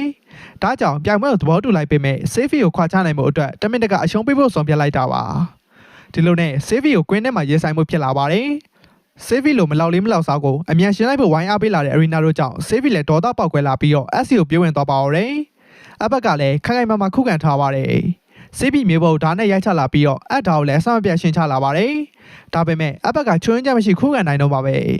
ဆေးဖီကိုအမိလန်းနိုင်နေတာကတန်ကြဖြစ်စာကောင်းနေလောက်တော့သူကတတိထားမိသွားပါတယ်။သူအားနဲ့ကြောင့်ပဲဖိပြောပြီးလောက်မပြီးတော့တဲ့ဆေးဖီကြောင့်ဒေါသဖြစ်လာတဲ့အလဲတစ်ချက်လောက်ဆေးဖီကိုတွေ့ပြီးအရှုံးပေးဖို့ပြင်လိုက်ပါတယ်။သူ့မျက်နှာကိုဆေးဖီရဲ့ဓာတ်နဲ့အခုတ်ခံရလူနီပါဖြစ်သွားချိန်မှာအရင်အတိုင်းဆေးဖီဘက်ကဟာကွက်ရှင်တုံဆိုတော့သူတတိထားမိလိုက်ပါတယ်။ဖြစ်ချင်တော့ဒီကွက်ကိုသူ့အမိဖမ်းဖို့ဆေးဖီကတမင်ထုတ်သွင်းလိုက်တာဖြစ်ပြီးတော့သူ့မျက်လုံးကိုဖောက်ထုတ်ဖို့ပါပြင်လာပါတော့တယ်။အဲ့လေဆေးဖီကိုအမောက်သိပ်လိုက်ပြီးတော့သူ့ဓာတ်နဲ့ထောက်လိုက်ပါတယ်။အနိုင်ရကြောင့်အိုလီဗီယာအကျဉ်းချလာပေမဲ့သူ့တမင်9စာချဖမ်းဖို့လုပ်ခဲ့မှအကသဘောပေါက်ပါတယ်။ဆေးဖီကတော့နတ်ဆိုးရှင်တဲ့သူကပို့တတ်မှတယ်ဆိုတော့တက်သိပြချင်နေတော့ပါ။သူ့ရဲ့အစွမ်းထက်ဆုံးလက်နက်ကိုဆင့်ခေါ်လိုက်ပြီးတော့လိုအပ်နီလန်ကိုထုတ်သုံးပြလိုက်ပါတယ်။အကတော့သူ့တိုက်ခွက်ကိုလက်ပလာနဲ့ပဲကာကွယ်ပြသွားခဲ့တာပါ။ဖုန်းနေငိန်သွားတာနဲ့ဆေးဖီရဲ့ဆူဆူရဲ့စိုက်ကြည့်နေကြတာကိုတွေးလိုက်ရပါတယ်။ဆေးဖီနောက်တစ်ခါတိုက်ခိုက်ဖို့ပြင်ချိန်မှာတော့အလဲသူ့မော်ဆွမ်းနေအားလုံးကိုထုတ်သုံးဖို့ပြင်လိုက်ပါပြီ။ဆေးဖီဘက်ကဘာမှမတုံ့ပြန်နိုင်ခင်မှာပဲအိုလီဗီယာကိုဝင်တားလိုက်တာပါ။ဆေးဖီလက်ချက်ကြောင့်ကျောင်းသားကြီးလည်းအစိမ့်တင်ပြီးတော့တတိလက်ကုန်ကြပါပြီ။လီဒီယာသာသူညမတောင်းအပုံမြင်တွေ့ရရင်အတော်လေးစိတ်ပြတ်သွားမိလောက်ကြောင့်အိုလီဗီယာပြောလိုက်ပါတယ်။ဆေးဖီကတော့သူ့လက်ကဘာဗက်တိုလောက်ခဲ့ရနေတော့ရှင်မြကြောင့်ပြက်ပြောလိုက်သေးရပါ။သူ့စကားဆုံးတာနဲ့သူ့ကောင်ကိုအရီနာရိုက်တာခံလိုက်ရပါပြီ။သူ့ခွန်အားကိုတခြားလူတွေဒုက္ခကြောင့်လှုပ်တဲ့နေရာမှာမသုံးသင့်တာကြောင့်တောင်းပန်ဖို့ပြောလိုက်ပါတယ်။အရီနာသူ့ကိုလက်ချရိုက်နေပုံကသူ့မလီဒီယာကိုအမတ်ရစေတာကြောင့်ဆေးဖီလည်းငိုပြီးတော့တောင်းပန်ပါတော့တယ်။ဆေးဖီကိုအရီနာခေါင်းပုံနဲ့သိမ့်လိုက်ပြီးတဲ့အချိန်မှာတော့အကိုတိုင်းမှာအရီနာနဲ့လီဒီယာတို့အတော်လေးစင်နေတာကိုသတိထားမိသွားပါတယ်။နောက်တနေ့စာသင်ခန်းထဲမှာပြဆက်ကမယ်အကြောင်းအကကျင်းညာလိုက်ပြီးတော့သူတို့နဆိုးရှင်ဘာဗက်တိုနီယာပါမှာဖြစ်တဲ့အထက်ကြောင့်လီဒီယာနီယာပါကျင်တဲ့သူရှိလားလို့မေးလိုက်ပါတယ်။ဒီအခါမှာဆေးဖီထားရလိုက်ပြီးတော့အရီနာကိုလီဒီယာအဖြစ်ထည့်ဖို့အကြံပေးလိုက်ပါတယ်။သူကိုယ်တိုင်ကတော့ဘယ်သူမှမယူလောက်တဲ့ဆိုးရုပ်တဲ့နယ်ပြဆက်ကိုယူမဲ့အကြောင်းပြောလာပါသေးတယ်။ လူရေးပြီးသွားတဲ့ခါမှာတော့ level သူတွေစီကပတ်စံဘလုံးညှစ်ထုတ်ရမယ်ဆိုတော့တွေးရပြန်ပါတယ်သူ့မှာအကြံကောင်းတစ်ခုရှိကြောင်းဂျင်းနီကထပြောလာပါတယ်သူတို့အနေနဲ့မိုက်ကပ်ဘေးဖွင့်တာကဧည့်သည်တွေကိုအများဆုံးဆွဲဆောင်နိုင်လောက်မယ့်အကြောင်းပြောလာတာပါအစီကံဝတ်စုံဝင်ပြီးတော့အကောစားပေဝိုင်းပေးနေကြတော့မြင်းချင်းနေပုံရတဲ့ဂျင်းနီကသူကိုယ်တိုင်ဒီဇိုင်းဆွဲထားတဲ့အစီကံဝတ်စုံတော့ချက်ချင်းဝေပေးလိုက်သေးတာပါအကောင်ရှော့ရကုန်တာကိုမြင်ပြီးတော့အလက်တပုံလောက်ယူကြည့်လိုက်ပါတယ်အတော်လေးများသွားပြီလို့ထင်လိုက်ပေမဲ့တခြားကျောင်းသားတွေကတော့အိမ်မက်တွေလက်တွေ့ဖြစ်လာတော့မှဝမ်းသာနေကြတဲ့ပုံစံပါကျောင်းသူတွေကတော့ဂျင်းနီပြတဲ့ဝတ်စုံမျိုးကိုလုံးဝဝတ်ဖို့စိတ်ကူးမရှိကြပါဘူးဂျင်းနီလည်းကျောင်းသားတွေကိုစားပေပေးနိုင်တယ်ဆိုတဲ့သဘောကအကိုလည်းစားပေပေးနိုင်တဲ့သဘောဖြစ်တာကြောင့်စားပေပေးရင်မျိုးဆက်ဖို့အခွင့်အရေးပါရနိုင်သွားတတိပေးလိုက်ပါတယ်ဒီစကားကိုကြားရတဲ့ဆဲလို့ရှားပြီးတော့စာသင်ခန်းပေါက်ကွဲမတက်ထောက်အောင်ကြပါဦးတယ်အကောင်လုံးကတပြိုင်နက်တည်းသဘောတူလိုက်သေးတာပါ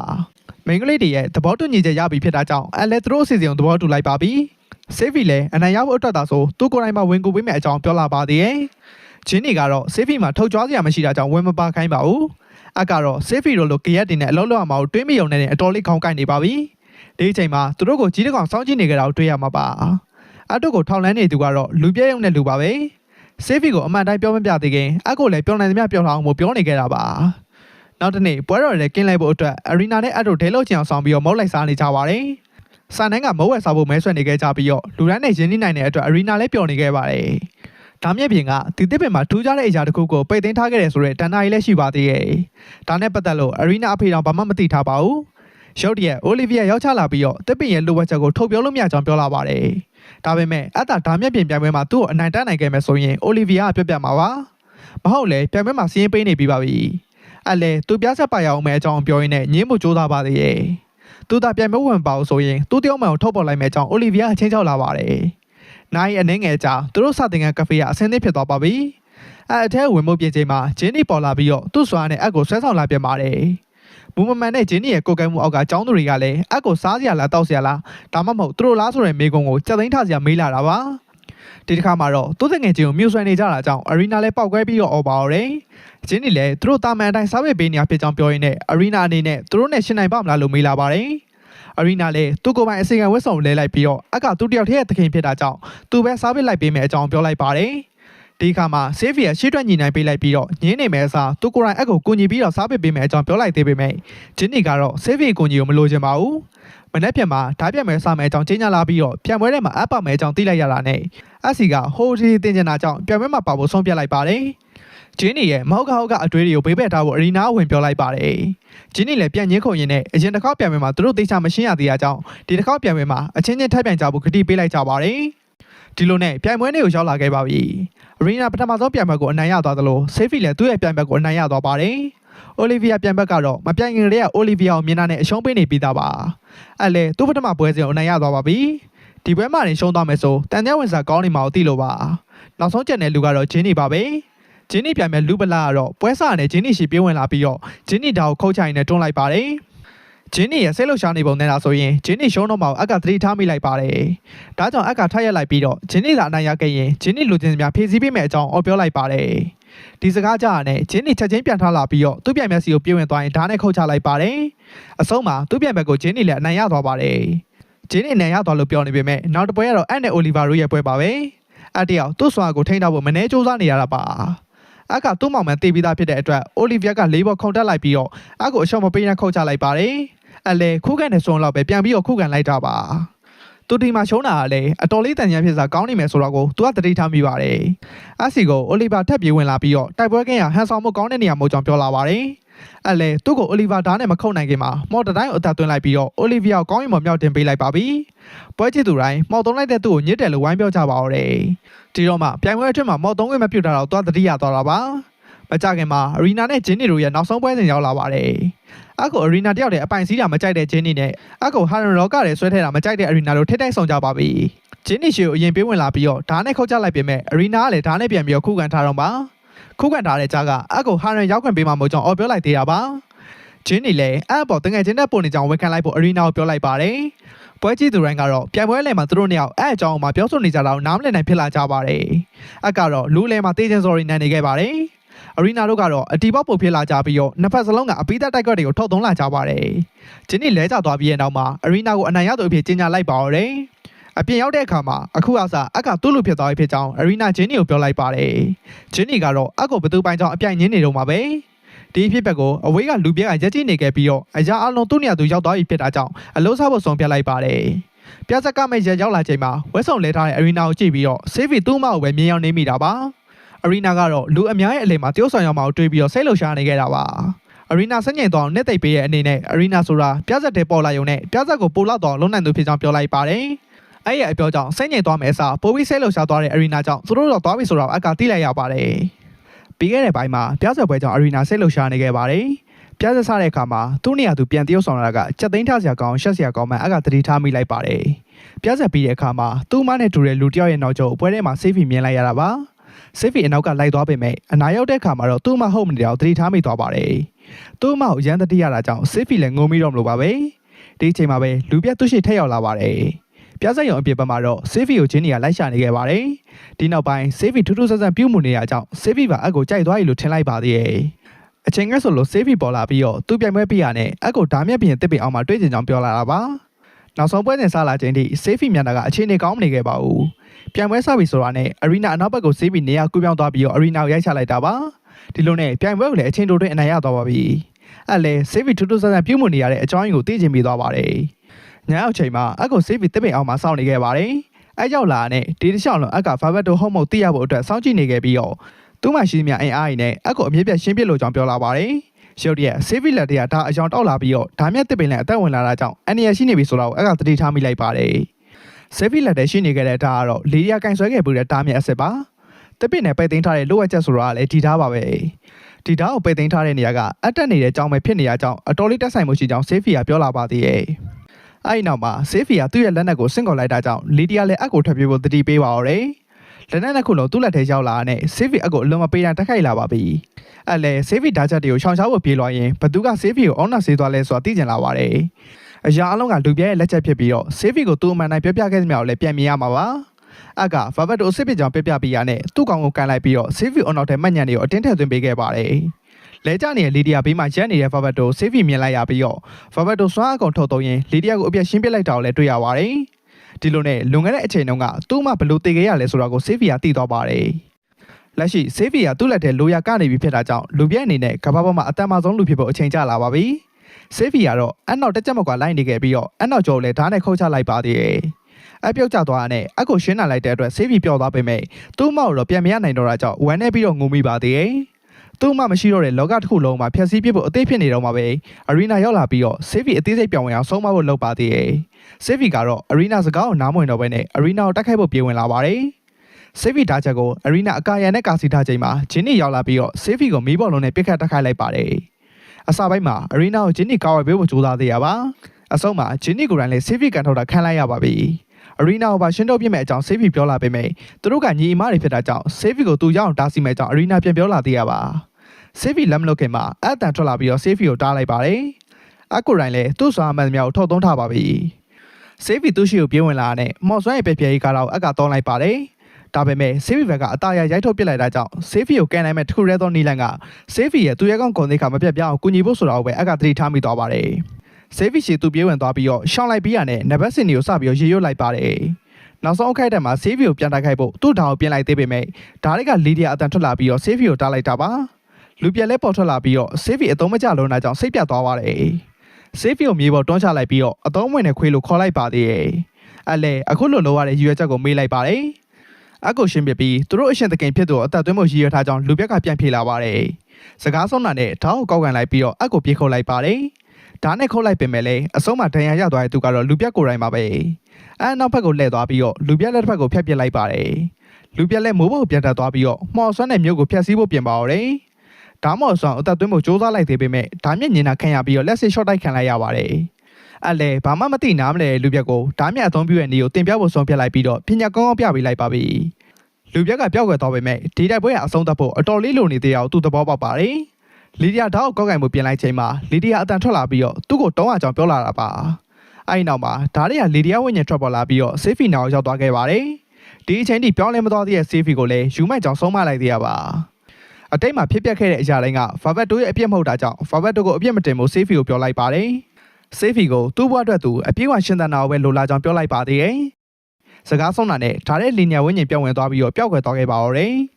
လာနေငယ်ကြပြီးရဲ့နောက်မှာအန်နဲ့အရီနာတို့ကွင်းစင်ခီထွက်လာခဲ့ကြပါတယ်။တောင်းတာကက်ကစားနေရင်သူနဲ့အရီနာတို့ဘလို့ကနေဘလို့ကတ်ထိုင်ကစားဖြစ်သွားလဲဆိုတာကိုအကတွေးမိနေပါသေးရဲ့။ရုတ်တရက်သူတို့စီးနေတဲ့ချင်းကကြောက်တုံးနဲ့ဝင်တိုင်းမိပြီးရဲ့နောက်မှာပဲအချိန်ရုတ်တရက်ရပ်တန့်သွားခဲ့တာကိုတွေ့ရမှာပါ။ဒါအပြင်အန်နဲ့အရီနာတို့တခြားနေရာတစ်ခုစီကိုလည်းရွှေ့ပြောင်းခံလိုက်ရသေးရပါ။ရုတ်တရက်သူတို့ရှေ့ကောင်းလေးတယောက်ပေါ်လာပြန်တာကြောင့်သူ့ဘသူလဲအကမေးလိုက်ပါတယ်။ကောင်းလေးကလည်းသူ့ကိုယ်သူဖျားသခင်လိုမိတ်ဆက်တာကပို့ပြီးတော့တည်တော်မဲ့အကြောင်းပြဖြေလာပါတယ်။အဲ့လေကောင်းလေးပြောမြစကားတိုင်းကိုပြန်မငင်းပေမဲ့သူတို့ကိုဒီနေရာစီဆင့်ခေါ်ရတဲ့အကြောင်းရင်းကိုတော့မေးလိုက်ပါသေးရဲ့။ဖျားသခင်ကလည်းအတိတ်အနာကအဖန်တလဲလဲရှိတဲ့ကဘာပေါင်းရေတွက်မြောက်အောင်ရှိပေမဲ့တယောက်ကတော့ပုံမှန်ရှိနေတဲ့အစီအစဉ်တွေကိုပြပြအောင်လုပ်ဖို့စူးစမ်းနေကြောင်းရှင်းပြလာပါတယ်။အကယ်လို့သူနဲ့နဆိုးရှင်သာဆုံးမိသွားမယ်ဆိုရင်လောကပေါင်းများစွာစီဒုက္ခကြောက်လာတော့မှာပါ။အဲ့လေဖျားသခင်ဆိုလိုရင်းကိုတေးချောင်းထပ်မေးလိုက်ပါတယ်။ဖျားသခင်ကအဲ့လိုဖြတ်စည်းမဲ့လူကိုရှင်းစေခြင်းတောင်းနဲ့သူတို့ရင်ဆိုင်ချိန်တူးတဲ့တော့အသက်ရှင်ကျန်ရဲသူကအဖြစ်ဖို့မျောလင်းကြောင်းပြောပြီးတော့နှုတ်ဆက်ထွက်ခွာသွားပါတယ်။အဲ့ဒီနောက်မှာတော့အတို့တော့သားလာနှစင်းရှိရဲ့ကောင်းကင်အောက်မှာနိုးထလာကြပါပြီ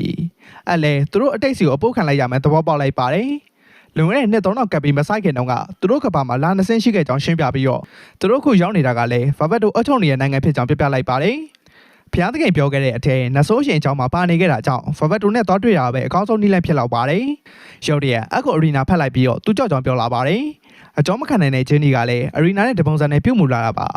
ဒီလိုနဲ့သူတို့အတိတ်ကိုအပုတ်ခံလိုက်ရတယ်ဆိုတာကိုပါမေ့ပြီးတော့အကြည့်ချင်းတွေတိုက်ခိုက်ကြပါတော့တယ်ရုတ်တရက်မကောင်းစွာလက်ကနေတပ်ပေးလွံ့မြောက်ပြေးလွှားနေရတဲ့မင်းကလေးတယောက်ကိုလည်းတွေ့ရမှာဖြစ်ပါတယ်တနေ့အရောက်မှာခလုတ်တိုက်ပြီးတော့လဲကျသွားပါသေးတယ်ဒီလိုနဲ့ကင်မီကောက်လက်မနဲ့အထိုးကန်ကနေမှာပဲအတုမောက်စွာကိုဆင့်ခေါ်လိုက်ပြီးတော့ကင်မီကောက်ကိုဖောက်ခွဲပေးလိုက်ပါတော့တယ်အရီနာတို့လည်းအကိုအထင်ကြီးလေးစားကုန်ပြီးတော့ဝိုင်းပြီးတော့ချီးကျူးကြပါသေးတယ်ရုတ်တရက်ကျေးဇူးတင်စကားပြောလာတဲ့ရင်းနှီးနှီးအတန်တကူကြားလိုက်ရတာကြောင့်အတို့လှည့်ကြည့်လိုက်ကြပါတယ်အတန်ပါရှင်ကတော့နှစ်ယောက်မရှိတဲ့အိုလီဗီယာပါပဲအိုလီဗီယာလည်းသူမိတ်ဆက်ဆံမလို့ပဲသူ့နာမည်ကိုသိနေကြတဲ့အရီနာတို့ကြောင့်တန်မြတ်ဖြစ်သွားပါပြီအိုလီဗီယာရဲ့ဂုဏ်သတင်းကနာမည်ကြီးတာကြောင့်သိနေကြတာဖြစ်ကြောင်းအကဝင်ပြောပြီးတော့သူတို့ပေါ်ညတာပေးဖို့တောင်းဆိုလိုက်ပါတယ်အဲစကားဆုံးတာနဲ့အိုလီဗီယာစွမ်းထုတ်သွင်းလိုက်ပြီးတော့အတို့တော်ကိုလေပြင်းနဲ့စမ်းသပ်ပါတော့တယ်အရီနာတို့နှစ်ယောက်ကလဲကျသွားပေမဲ့ရက်ကြက်နေတော့ဖြစ်တဲ့အကြောင်းအကစွမ်းအကြီးရဆိုတော့အိုလီဗီယာတတိထားမိသွားပြီးတော့အတို့ကိုသူ့နောက်လိုက်ခဲ့ဖို့ခေါ်လိုက်ပါပြီအိုလီဗီယာတို့ရွာရဲရောက်သွားချိန်မှာအရီနာတို့ရှင်းအောင်ရောမအင်ပါယာတစ်ခုတည်းရောက်သွားရသလိုခံစားလိုက်ရတာပါသူ့အိမ်စီခေါ်လာရတဲ့အကြောင်းကိုအကမေးလိုက်ပါတယ်အိုလီဗီယာလည်းအဲ့လိုစွမ်းအကြီးသူတယောက်ကိုသူတို့တပ်ဖွဲ့တွေဝင်စေခြင်းကြောင့်ရှင်းပြလိုက်ပါတယ်လက်ရှိမှာသူတို့ကပောက်တခြားကြိုသားတွေကြွကြော်တိုက်ခိုက်လာကြပါပြီသူတို့ရန်ကနေလူသားတွေအသက်ရှင်နိုင်တာကလည်းဗဗတ်တို့ရဲ့စွမ်းအကြောင်းပါပဲအခုလေအဲ့ရဲ့အင်အားကြီးတဲ့စွမ်းတွေကိုအသုံးချပြီးတော့တိုက်ပွဲချင်းတွေကိုပြောင်းလဲချင်တာပါအဲ့လေသူ့ကိုဗာတာတပ်ဖွဲ့လက်အောက်သာဝင်ခွင့်ပေးမယ်ဆိုရင်သူတို့ရဲ့တပ်ထဲကိုဝင်ဖို့သဘောတူလိုက်ပါတယ်ဗာတာနာမည်ကိုကြားလိုက်ရုံနဲ့အဲယူနီဘီပဲလို့အိုလီဗီယာတွေးမိလိုက်တာပါဒါပေမဲ့အဲ့ယူသွမှုကြောင့်ပဲအိုလီဗီယာဆက်လှုပ်ရှားသွားပုံရပြီးတော့သဘောတူလိုက်ပါတော့တယ်ဒီလိုနဲ့ဗာတာရဲ့သုတေသနဌာနစီကိုတွားလိုက်ကြပါတယ်ဗာတာနီကအမြဲတမ်းလုံခြုံမှုရှိတာကြောင့်သူကကွယ်ပေးခြင်းတဲ့အရီနာနဲ့ဂျင်းနီတို့အတွက်အကောင်းဆုံးအစီအစဉ်ပါပဲ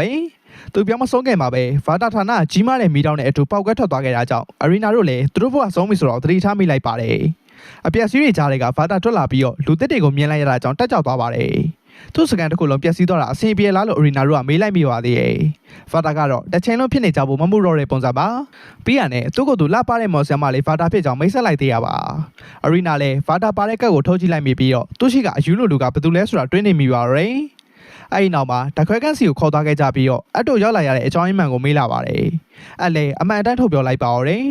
အတို့ကအနာဂတ်ကလာကြောင်းသိလိုက်ရတဲ့အခါမှာသူ့ရဲ့ theory တွေကအမှန်ဖြစ်လာတာကြောင့်ဗာတာလည်းစစ်လှုပ်ရှားပြီးတော့ထောက်အောင်မိပါပြီသူတို့ကိုသူ့ဖွဲ့တွေဝင်ခွင့်ပေးနိုင်ပေမဲ့အချင်းတွေတက်ကတော့ရှိအောင်မှာပါဒီအချိန်မှာတခွဲကန်းနဲ့ဆေးဖီပြေးဝင်လာပြီးတော့ဗာတာနောက်လိုက်ဖမ်းပြန်ပါတယ်လိုက်ဖမ်းလို့မမိတဲ့အခါမှာတော့လီဒီယာကိုလမ်းခေါ်လိုက်ပါတော့တယ်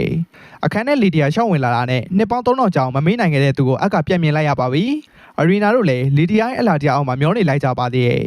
ရုတ်တရက်ဗာတာကိုစုံငေါနေပုံမျက်မြင်တွေ့လိုက်ရတော့မှလီဒီယာကယောက်ျားရဲ့ထထောင်ယောက်ျားဆန်နေမှသဘောပေါက်လိုက်ကြတာပ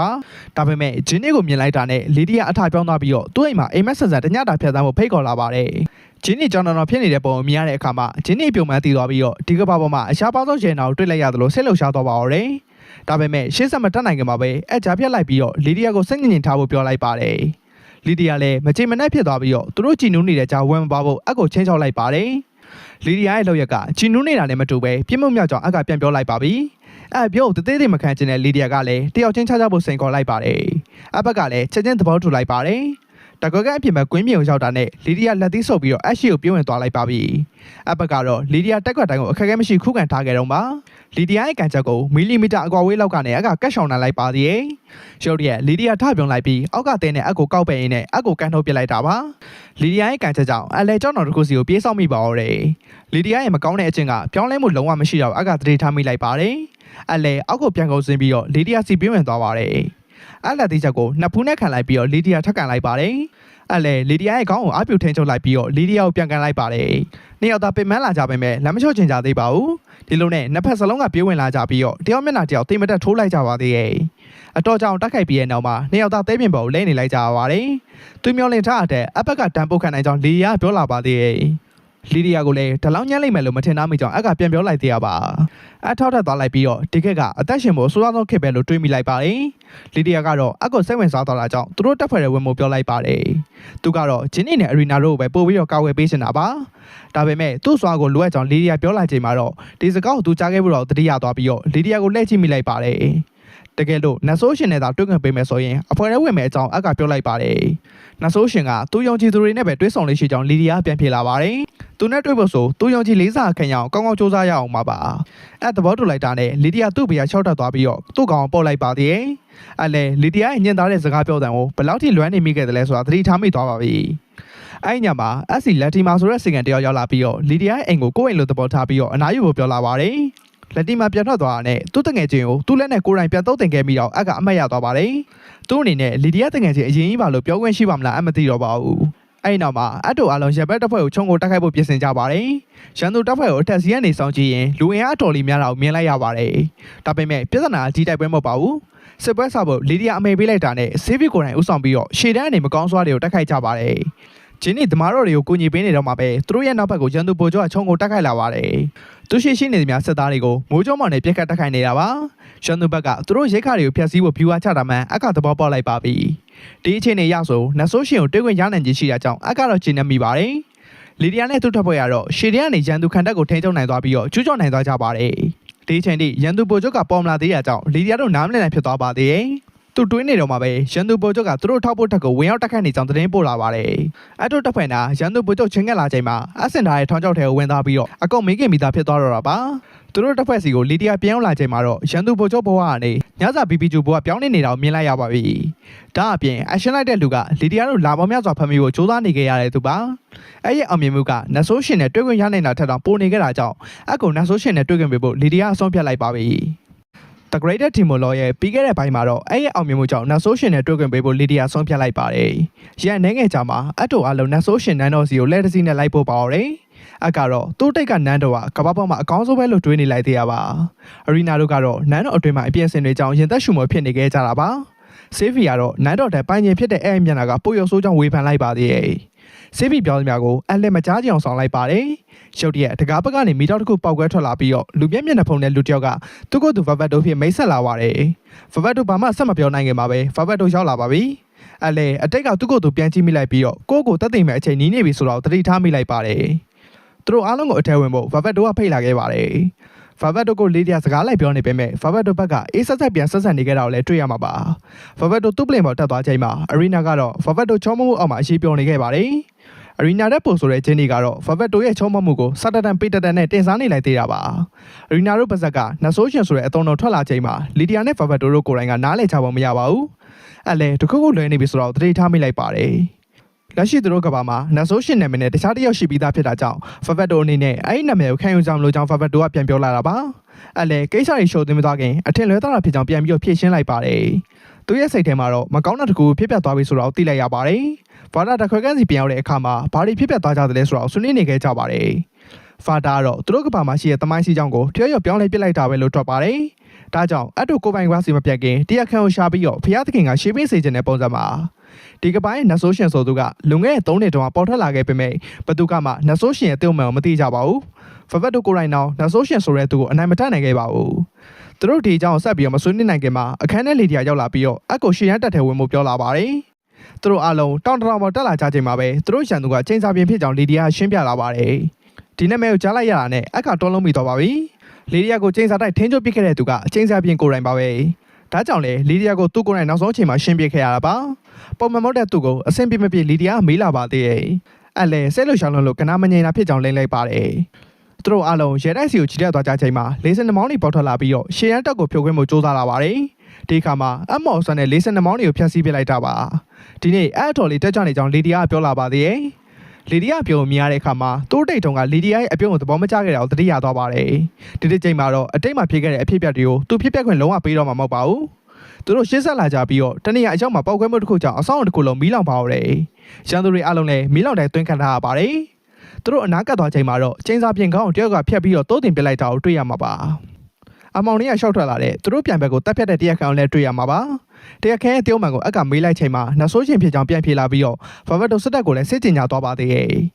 နောက်တစ်နေ့မှာပဲနိုင်ငံရဲ့အာဏာရှင်တွေအားလုံးစုဝေးပြီးတော့နှဆိုးရှင်စစ်ကြင်ညာတဲ့ကိစ္စနဲ့ပတ်သက်ပြီးတော့ဆွေးနွေးကြပါဦးတယ်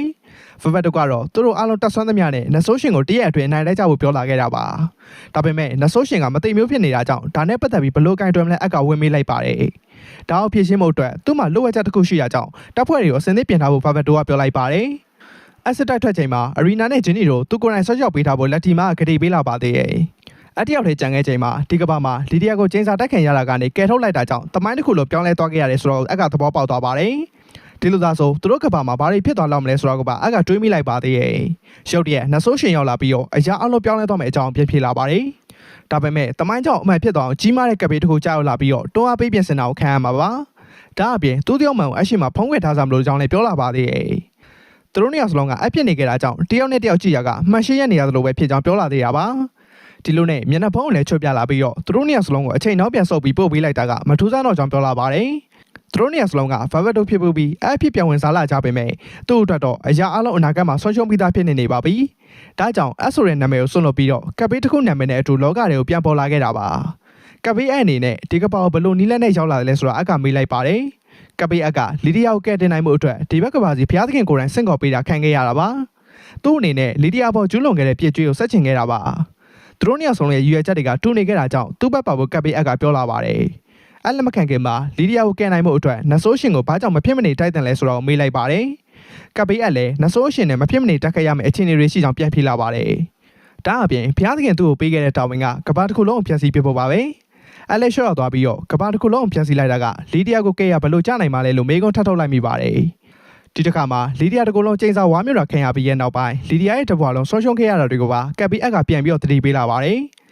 အတိတ်ကာလမှာဂျိုသားနဲ့တက်ခိုက်ခဲ့ရပြီးတော့နောက်ဆုံးဂျိုသားတစ်ကောင်နဲ့ရှင်းဖို့ကြံချိန်မှာအဲ့ဒီဂျိုသားနဲ့တက်ခိုက်ရမယ်ဆိုလီဒီယာအသက်ကိုထိခိုက်နေတာကြောင့်အက်ကမတက်ခိုက်နိုင်ခဲ့ပါဘူးဒီတွေးကိုလီဒီယာစီထုတ်ပြောပြီးလဲတာကိုပဲကပ်ပြီးအက်ကဒေါသဖြစ်မိသွားတာပါသူသာမပြောခဲ့မိရင်လီဒီယာတယောက်တည်းစစ်ပွဲထဲဝင်သွားခဲ့မှာမဟုတ်ပါဘူးဒီလိုဆိုရန်သူစီကထဲရုပ်တာခံရပြီးတော့ရုပ်သေးတရုပ်လိုဖြစ်လာစရာလည်းမရှိပါဘူးသူ့ရဲ့ဘောကြောင့်မှုကြောင့်ဖြစ်လာတဲ့အပြစ်ရှိစိတ်ကိုမခံစားနိုင်တော့တာကြောင့်အဆုံးမှာကိုယ့်ကိုအဆုံးစီရင်ပြီးတော့အဖြစ်ပြန်ပြီးတော့မွေးဖွားလာခဲ့ရတာပါဘဝအသေးရခဲ့တာတော့အဆုံးမှာသူ့ဖန်ဆိုင်ထားသမျှကိုနောက်တစ်ချိန်ဆုံးရှုံးလိုက်ရပြန်ပါတယ်ဒါကြောင့်ဒီအချိန်မှာတော့လီဒီယာကိုရအောင်ကယ်တင်နိုင်မယ်ဆိုထိုက်တဲ့အရာတစ်ခုအောင်မြင်နိုင်တာကြောင့်သူခံစားရသမျှကိုပြန်ပြီးတော့ဖြေပြောင်းနိုင်မှာပါအခုလည်းသူ့နဲ့ပူပေါင်းမှုကန်လန်းလိုက်ပြန်ပါတယ်အဲ့လက်မခံနိုင်ခင်မှာအရီနာနဲ့ဂျင်းနီတို့မြင်အောင်လာမိတာကြောင့်ခေါင်းကထော်လာရပါသေးတယ်ဒါပေမဲ့သူလက်ကိုကမ်းမပေးနိုင်ခင်မှာပဲလီဒီယာအတန်ထွက်လာပြီးတော့ယူမိုက်တာတွေမလုပ်ဖို့ပြောလာပါတယ်ကပ်ပေးအပ်လည်းရုတ်တရက်ဆန်လုံးနဲ့လို့ယူဆပြီးတော့အခုပါရန်သူအဖြစ်မကြေညာခင်3ရက်အတွင်းစဉ်းစားခွင့်ပေးမယ်အကြောင်းပြောလိုက်ပါတယ်ကပ်ပေးရဲ့ပြင်မြောက်သွားတာနဲ့အရီနာတို့နဲ့မနှက်ဆာစားဖို့အက်ကထွက်လာလိုက်ပါတယ်သူရောက်ချင်းဆေးဗီကတော့လိုက်ပွဲတောင်းနေခဲ့ပါတယ်ဆေးဗီဘာလို့ဒီလောက်တော့စားနိုင်နေတယ်လဲဆိုတော့ကိုအရီနာမေးလိုက်ပါတယ်ဆေးဗီလည်းဖွံ့ဖြိုးဆဲရွယ်မှုမြများစားတာဖြစ်ကြောင်းယုံကြည်ချက်ရှိပြန်ဖြေလိုက်ပါသေးတယ်ဂျင်းနီလည်းဖွံ့ဖြိုးဆဲဆိုပေမဲ့ဖွံ့ဖြိုးလာနေပုံမရတဲ့နေရာတစ်ခုကိုကြည့်မိလိုက်ပါတယ်as well မှာထိုင်ရင်သူကနှဆိုးရှင်လာလို့ဂျင်းနီမေးခဲ့ခြင်းကိုအကအမတ်ရသွားပါတယ်အဲ့ဒီတုန်းကသုံးမောက်ကြောင့်အေးဆက်ဆက်နဲ့ပြန်ပြီးတော့ညင်းခဲ့တာပါရှုပ်တဲ့သူ့ဘောက်ကိုလီဒီယာမေးလာပြီးဒီနေ့တည်းအတူရှောက်လဲကြဖို့ပြောလာပါတယ်ဒီလိုနဲ့အန်နဲ့လီဒီယာတို့မျိုးရဲကိုရှောက်လဲနေခဲ့ကြပါတယ်လီဒီယာကတော့စားလိုက်တော့လိုက်မြင်ရမင်းကလေးကိုလိုက်ကြောင်လိုက်နေပါအကိုလည်းပြင်းစရာမကောင်းအောင်မင်းကလေးနဲ့အချိန်ပြုံးကြည့်ဖို့ဆွဲလိုက်သေးတာပါအကတော့လီဒီယာအပြောကိုလက်မခံမဲနဲ့လီဒီယာယူကြောင်းပြန်ပြီးတော့ဝေဖန်လိုက်ပါသေးတယ်လီဒီယာလည်းဒေါသဖြစ်သွားပြီးတော့အမျက်နှာကိုထိုးလိုက်ပါတယ်တေးသေးတယ်မခံတဲ့အကတော့လီဒီယာမျက်နှာကိုပိုးဆော့သွားအောင်လုပ်ပေးမယ်အကြောင်းပြောရင်ပြန်ထိုးလိုက်တာပါလီဒီယာကလူချမ်းတယောက်နဲ့ပို့တူတာကြောင့်သူ့မိန်းကလေးတယောက်ကိုမညာမတာထိုးနေရလဲမို့ကြောင့်ပြောလိုက်ပါသေးတယ်ဒီလိုနဲ့မျိုးလက်ကောင်နဲ့တယောက်မျက်နှာတယောက်အားရပါရထိုးကျနေကြပါတယ်နှစ်ယောက်သားပင်ပန်းပြီးတော့မြေပေါ်လဲကျသွားတော့မှအဆိတ်ကြည့်သွားပြီလားလို့လီဒီယာမေးလာပါတယ်အဆိတ်တဲ့တခုခုဖြစ်နေတာကိုလီဒီယာလည်းသတိထားမိနေခဲ့တာပါအဲ့လေလီဒီယာအနေနဲ့သူ့အတွက်လောကမှာအရေးပါဆုံးအရာကိုစတေးရမယ်ဆိုဘယ်လိုလုပ်မလဲလို့ပြန်မေးလိုက်ပါတယ်အမေကိုမဖြေခင်နေရာတစ်ခုစီကိုလီဒီယာခေါ်သွားပြီးဖို့ဆုံးဖြတ်လိုက်ပြပါတယ် ဒီလိုနဲ့မျိုးပြတစ်ခုစီကိုရောက်သွားခဲ့ကြပြီးတော့ဒီနေရာမှာသူ့ပြစ်တွေကျူးလွန်ခဲ့တာဖြစ်ကြောင်းလီဒီယာပြပြလာပါတယ်ရုတ်တရက်မြေတွင်းကနေတရားဝိညာဉ်တွေထွက်ပေါ်လာပြန်ပါတယ်လီဒီယာနာမည်ကိုရွှေ့ရင်သူတို့သားသမီးတွေကိုတပ်ဖြတ်တဲ့လီဒီယာကိုမုံတီကြောင့်ပြောနေခဲ့ကြတာပါလီဒီယာအနေနဲ့လည်းမျက်နှာချင်းမဆိုင်နိုင်ခဲ့ပါဘူးဒီမြေမှာအထိတ်တုန်းကဂျိုသားပြည်သူတွေနေခဲ့ကြတာပါစစ်ပွဲအတွင်းမှာအသာစီးရနိုင်ဖို့အတွက်ခံတိုက်မြေပေါ်ရှိသမျှအပြစ်မဲ့ပြည်သူတိုင်းကိုလီဒီယာရှင်းပစ်ခဲ့ရပါတယ်သွေးအေးပြီးရက်ဆက်တဲ့လူသက်သမားတယောက်အပြင်မပုတ်ခဲ့တာကိုသူကိုယ်တိုင်လည်းသတိပြုမိခဲ့ပါတယ်ဒါကြောင့်သူတိမ်မဲ့နီးလန့်ကိုသူကစဉ်းစားပြီးသားပါလူသားရဲ့အတွက်အန်ဒီရမရှိတော့တဲ့အထိအဆက်မပြတ်တိုက်ခိုက်ရင်းနဲ့စိတ်ချမ်းသာပွဲမရှိသေးဆုံးသွားမှာပါ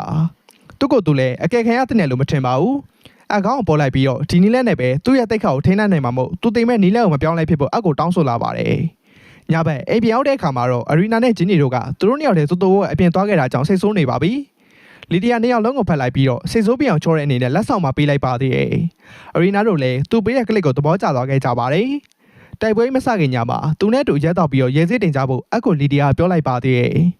နောက်တနေ့မနက်မှာပဲသူတို့အားလုံးရန်သူတပ်ကိုဝင်စီးဖို့ပြင်ဆင်ပြီးသွားကြပါပြီဖာတာကတော့သူ့စစ်ဆက်ရုပ်ကိုထိန်းချုပ်စေပြီးတော့ကွင်းပြင်အနက်ကိုဖောက်ခွဲနေခဲ့ပါတယ်အိုလီဗီယာကတော့သူ့သားရဲ့အမျိုးသမီးတပ်ကိုဦးစီးပြီးတော့ရန်သူဘက်ကမကောင်းစွာတွေကိုတိုက်ခိုက်နေခဲ့ကြပါတယ်မိုးဘွားနေငကားတကောင်မီးမုတ်တက်ခိုက်လာပေမဲ့မော်ဆရာရဲ့အကောင်ငယ်ကြောင့်ထိခိုက်မှုမရှိသွားပါဘူးတခြားစစ်သားတွေကလည်းတယောက်နဲ့တယောက်ကူညီရင်းနဲ့တာရဲတွေကိုတိုက်ခိုက်နေခဲ့ကြပါတယ်